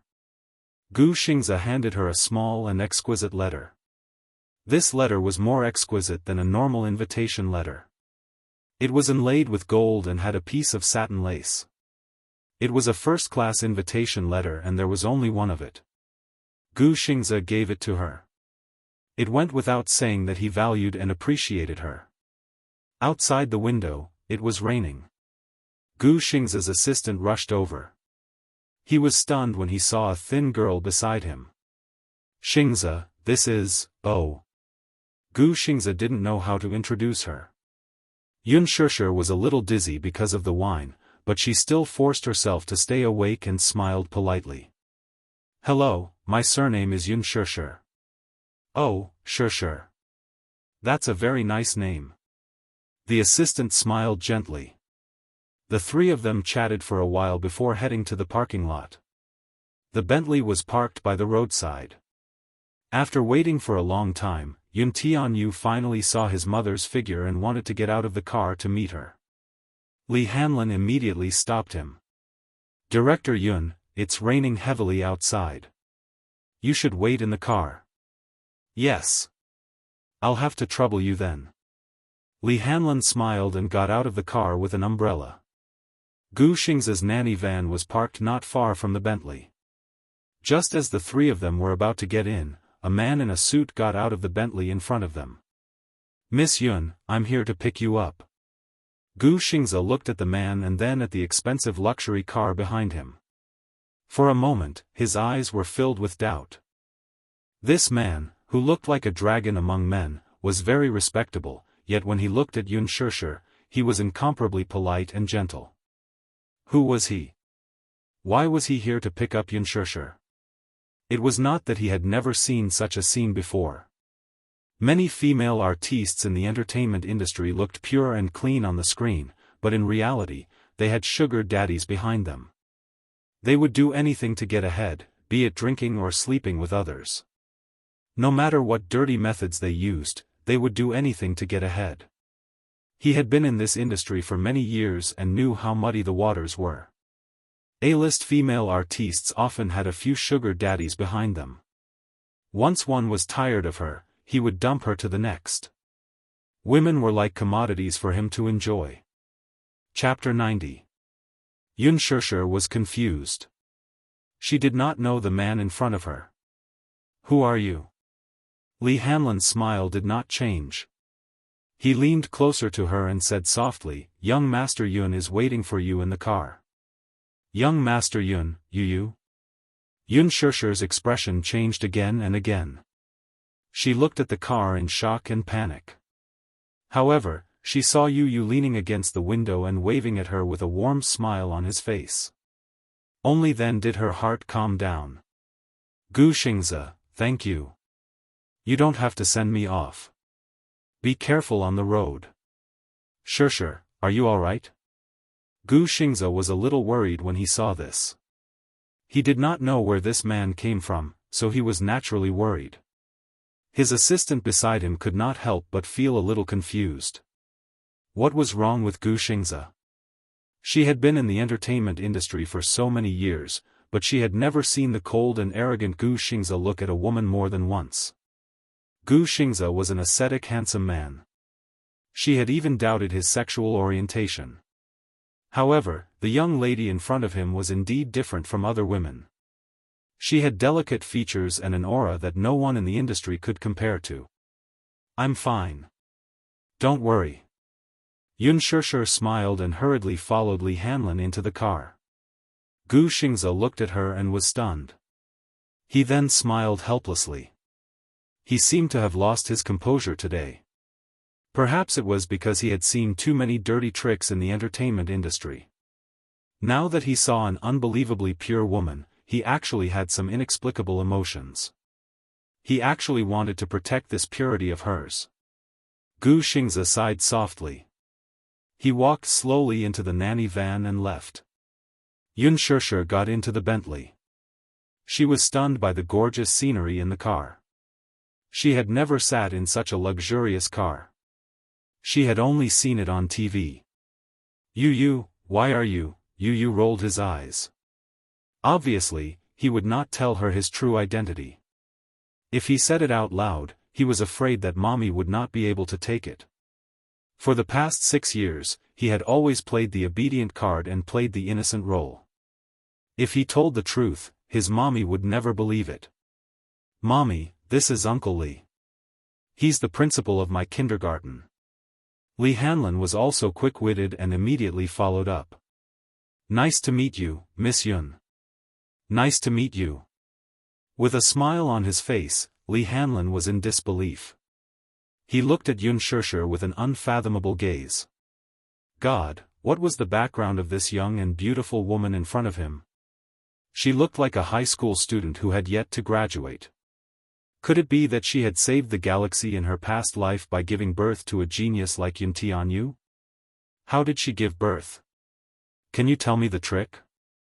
He also wanted to go back and do some research. He wanted to give birth to a child as smart as Yu. Li Hanlin beat his chest and stamped his feet in his heart as he looked back and forth between the mother and son with envy. He also wished he had such a considerate and warm son. Yun Shishir smiled. Hello, Principal Li. I've been busy with work. Thank you for taking care of Yu these past 2 years. Li Hanlin's lips twitched. He was a little confused. You're too kind. Yu is so smart and has been performing well all this while.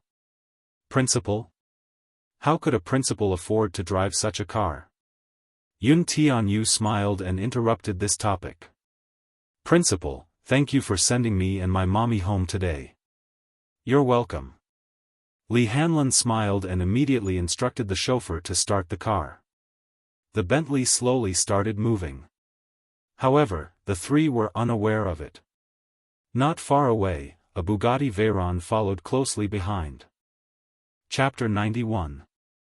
Mu Yaja, who was in the driver's seat, looked ahead and tightened his grip on the steering wheel. As they sped along, the night view flashed past the window.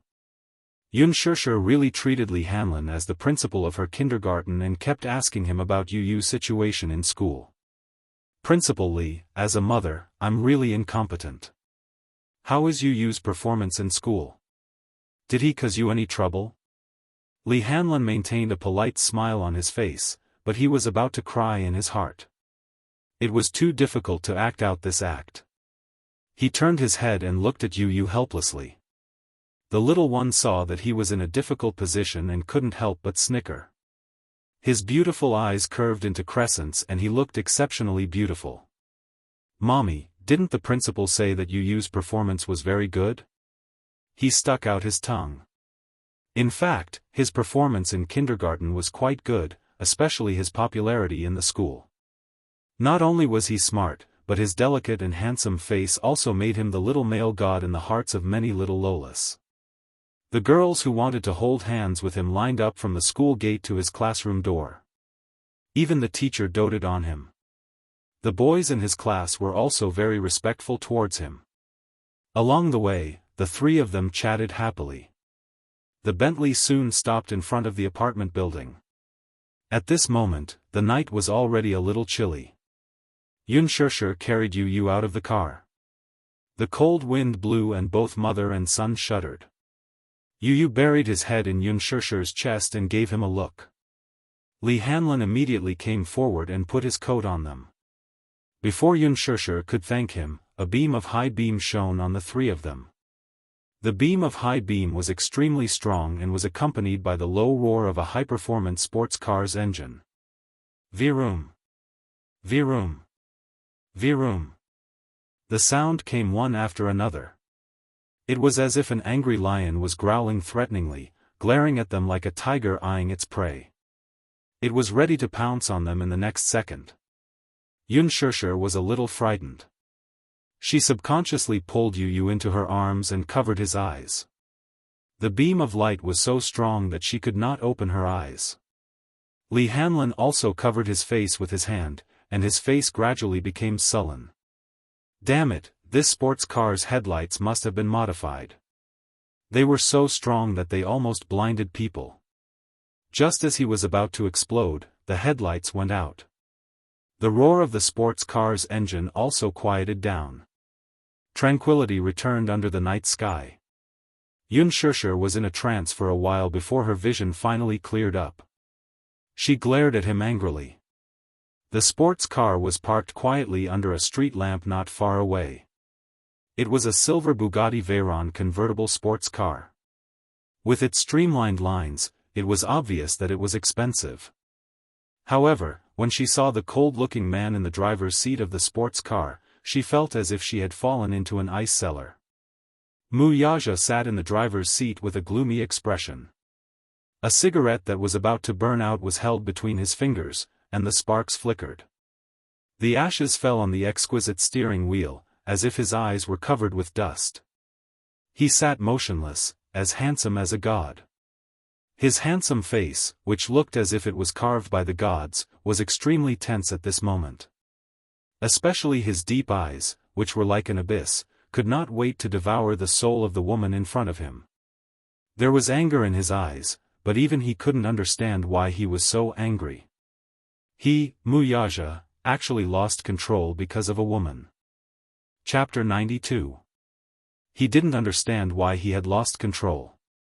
He only knew that something in his heart had been ruthlessly torn apart. Now, he couldn't suppress that anger at all. It was mixed with things that he refused to admit. Desire, jealousy, and unwillingness. He had originally chased after the Bentley. When the car left, he vaguely saw the young, unfamiliar, yet inexplicably familiar face. In his shock, he drove over and happened to see Gu Xingzi and Yunshursher leaving the hotel together. He also happened to see Gu Xingzi gently brushing Yunshursher's hair away from her forehead. They were so intimate, everyone in the industry knew about Gu Xingzi's indifference. On the surface, he looked as gentle as jade, but in reality, he hated being close to female artists in the industry. He had a serious obsession with cleanliness and didn't like to be too close to people. Could it be that this woman was like those other women, unscrupulous in order to climb up the social ladder? It was only after Yunshursher got into the Bentley that he found it increasingly difficult to restrain his anger. She, really had a husband? She had children? When he thought that she might already have a family of her own, this anger and restlessness seemed to be about to burst out. Along the way, he followed closely behind until the car stopped in front of the apartment building and saw the scene. It was like a warm and harmonious family of three. The heartwarming scene was so heartwarming that it hurt his eyes. Wuxia took a deep puff of his cigarette. His slender fingers crushed the cigarette but outside the window. He slowly got out of the car and closed the door with a bang. The sudden and heavy sound made Yunshursher take a step back in shock. In an instant, too many distracting thoughts flashed through her mind. Only one firm thought emerged in her mind. She couldn't let this man take you away. Yunshursher was shocked and scared. She turned around and handed Yu over to Li Hanlin. She raised her head and handed the keys to Yu. She stroked his head and said with trembling lips, Yu, go upstairs and wait for Mommy, okay? Mommy. Yu looked at her with a complicated gaze. She was naturally worried. Good boy, Mommy will come up to accompany Yu soon. Yu, go upstairs first. Good boy. Yu could not help but clench his small hands into fists as he nodded obediently. Yes.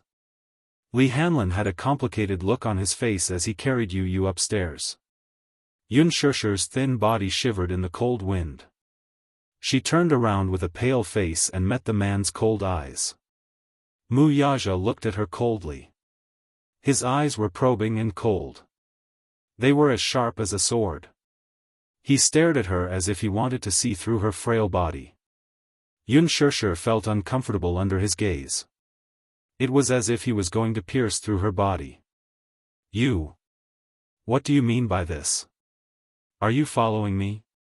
She questioned him, but he remained silent. He only raised his feet and moved closer to her.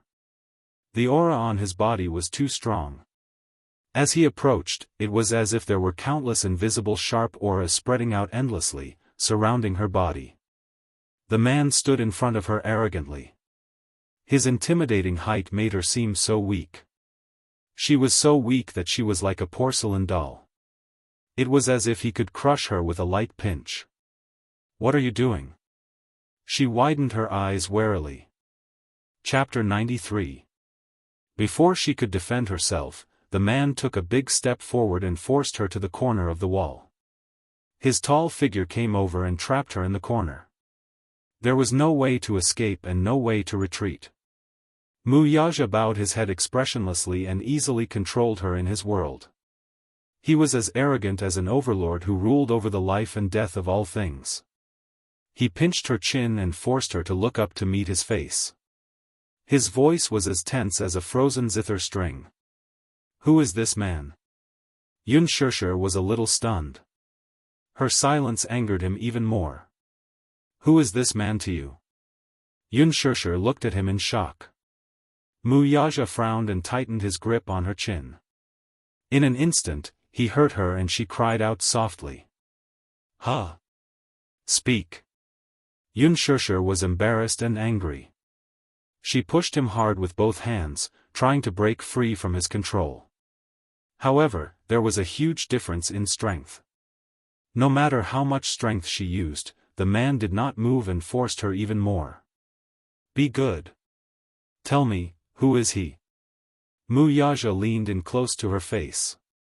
Under the dim moonlight, his handsome features came into view. "Husband?"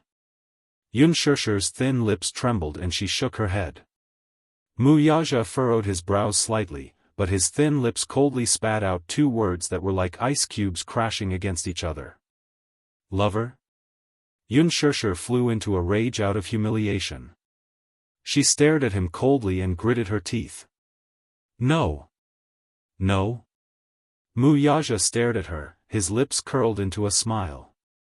His slender and cold fingertips rubbed against her lips lightly and heavily. His eyes were cold. Then, that child, Xianxia was stunned and her face turned ashen.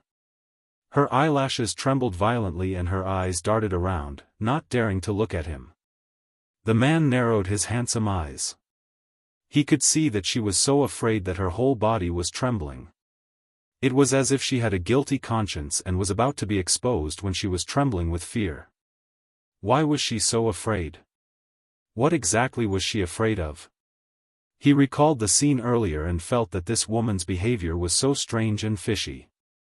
Xianxia held her breath and lowered her eyes in horror, not daring to look at him. At this moment, her heart was already in turmoil. This man mentioned that child. Could it be that he had already found out about Yu's identity? No. She had hidden it well for the past 6 years. Yunyeqing had a good personal relationship with the hospital's director, so he had taken care of all matters, no matter how big or small, so there would not be any leaks at all. He wouldn't know. Even if he knew, she wouldn't compromise a single step. Wuxia raised a brow and coldly. "Sit. Did I hit the nail on the head?" Wuxia smiled. "What's the difference between you and those women? You're just trying to climb the social ladder and marry into a rich family, aren't you?" He looked at her. His eyes were filled with disappointment, coldness, and some complicated emotions that she could not fathom. In the middle of the night, she went to a banquet and got into a stranger's luxury car in a drunken stupor. And this man was neither her husband nor her lover, yet he behaved so intimately. She even had a child with her. If he was not an illegitimate child, then what was he? Chapter 94. In the entertainment industry, there were too many women like her, who flirted with men and dreamed of marrying into a wealthy family. She was even willing to pay any price to get married. In the world of fame and fortune, there was no woman who was clean. On the surface, she looked pure and innocent, but after peeling off that beautiful outer layer, she hid an extremely greedy heart. This woman looked pure and innocent, but maybe it was all an illusion. When he thought of how this woman was seductively pleasing other men, Wuxia's gaze turned even colder. Yunshusher could feel the terrifying cold air around him. Before she could retreat, the man had already grabbed her waist and pulled her to him. She exclaimed in shock and her cherry lips were instantly sealed. Wuxia lowered his head and fiercely sealed her lips with his. His pearly white teeth grazed her lips as he sucked on them tightly and savagely. She had nowhere to retreat. With a loud bang, her back was pressed against the cold wall and the back of her head hit the wall. Everything in front of her was dazzled. No, you don't want it. Wuxia opened his deep-set eyes. He was craving her beauty. Wuxia lowered his gaze and looked down. From his angle, he could see her slightly open neckline and beautiful curves. The scene in front of him made his heart beat faster. He wanted her. He wanted this woman as if he was possessed, that was the most honest thought in his body. He wanted more, but she pushed him away forcefully. No, don't touch me. Just as he was about to say something, he suddenly heard the sound of the window opening upstairs. Immediately after, a basin of cold water poured down and drenched him. The cold water seeped into his collar and slid down his back. The night wind blew, and it was chilling. Wuxia was stunned. Yunshusher gasped. The angle of the basin of water was very precise. Not a single drop splashed on her body. She looked at Wuxia anxiously, only to see that his face was as dark as a stormy cloud. He raised his head abruptly and saw the little one leaning against the window on the third floor, looking down at him condescendingly. The night was dark and it was hard to see the boy's facial features clearly. However, his exquisite silhouette could be seen clearly under the moonlight. He propped up his little head with a devilish smile in the corner of his eyes. His crisp and childish voice slowly said, "It's not good for a man to bully a woman like this, right?" Wuxia's eyes were so dry that he couldn't see the child's face clearly. However, he was surprised to see that the child's facial features were very similar to Xiao Yichen's. Vaguely, they seemed to be carved from the same mold. "We're both men, but I feel ashamed for you. What kind of man are you to bully a woman?" "Humph." With that, Yu called out, "Mommy, don't stoop to his level. Quickly come upstairs, we won't play with him." Yu's soft and adorable voice actually made her feel at ease. Yunshusher was stunned for a moment before she hurried upstairs. Yun Tianyu gave Wuxia a deep look before slamming the window shut. Wuxia's brows furrowed slightly. His face was as stiff as ice until the vibration of his phone pulled him back from his thoughts. The call connected, and Yun Tianyu's cold and childish voice came from the other end. "Wuxia." Wuxia's eyes glinted with surprise. Yu's voice gradually turned cold. "Yunshusher is my mommy. She's the woman I'll protect for the rest of my life. I won't allow you to let her suffer even the slightest grievance, much less make her sad." Yu paused for a moment before his voice suddenly turned gloomy. His childish voice seemed to have been frozen in ice as he said, "Who do you think you are? What right do you have to bully my mommy and make her sad? If I see you let my mommy suffer even the slightest bit of grievance, I won't let you off." Yun Tianyu paused for a moment. His eyes softened for a moment before they were filled with complicated emotions. "Wuxia, I'm giving you one last chance. Family, or enemies? You can choose one." With that, he hung up the phone. Yun Tianyu's eyes drooped. Deep down, he yearned for his father's protection and love. The scene that he saw today was still replaying in his mind. Compared to a strong man, he wanted to have a harbor that could shelter him from the wind and rain. How wonderful would it be to return home and be warm? Even if he was his biological father, he would not allow his mommy to suffer even the slightest bit of grievance. Chapter 95. Even if he was his biological father, he would not allow his mommy to suffer the slightest grievance. Even if he did not want to acknowledge or meet him in this lifetime. Wuxia was stunned. For a moment, he could not regain his senses. Yun Tianyu's few words had clearly stated his stand. His words sounded simple, but there was a hidden meaning behind them. Mu Yaja was shocked. He was shocked that this child already had extraordinary courage and maturity at such a young age. He was not like a child his age. He was very protective. In front of Yunshushi, he pretended to be an obedient and innocent child. On the other hand, he was like an incomparably powerful god, protecting Yunshushi in his palm and not allowing anyone to bully or belittle her. What was even more shocking was, what did his last sentence mean? Family or enemy? Family. Family. For a moment, there were too many strange and confusing thoughts in his mind. This woman had a son who was about 5 or 6 years old, but he was extremely intelligent. Be it his voice, temperament, height, back, or even his facial features, they were the same as Xiao Yichen's. Xiao Yichen was his son, and he was also the child that this woman gave birth to for the Mu family. It was said that a son resembled his mother while a daughter resembled her father. However, Xiao Yichen's face was carved from the same mold as his.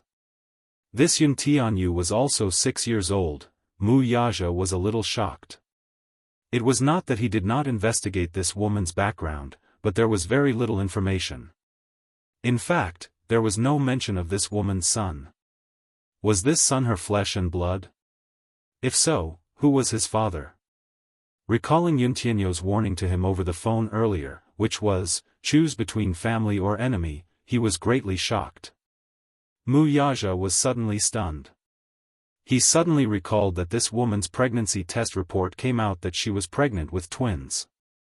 For a moment, an unbelievable suspicion faintly surfaced in his mind. In the apartment, Yunshushi sat in front of the table uneasily, her shoulders trembling. Fear. She regarded this man as her nightmare. She dared not imagine how cruelly he would take the child away from her if he were to find out about Yun Tianyu's identity. No. Yu was all she could rely on. Li Hanlin sat at the side and looked at her quietly. His eyes were filled with pity. Although Yunshushi was already 24 years old, her beautiful appearance was still young and beautiful, so much so that Li Hanlin couldn't take his eyes off her. The heavens really cared for this girl and were never stingy. Li Hanlin was staring at her. Behind him, Yun Tianyu sized him up coldly and cleared his throat. Ahem. Li Hanlin quickly regained his senses and saw Yun Tianyu place the freshly boiled osmanthus and date-brown sugar water in front of Yunshushi. Yun Tianyu cast a sidelong glance at him in disdain, as if saying, "Try and hit on my mommy."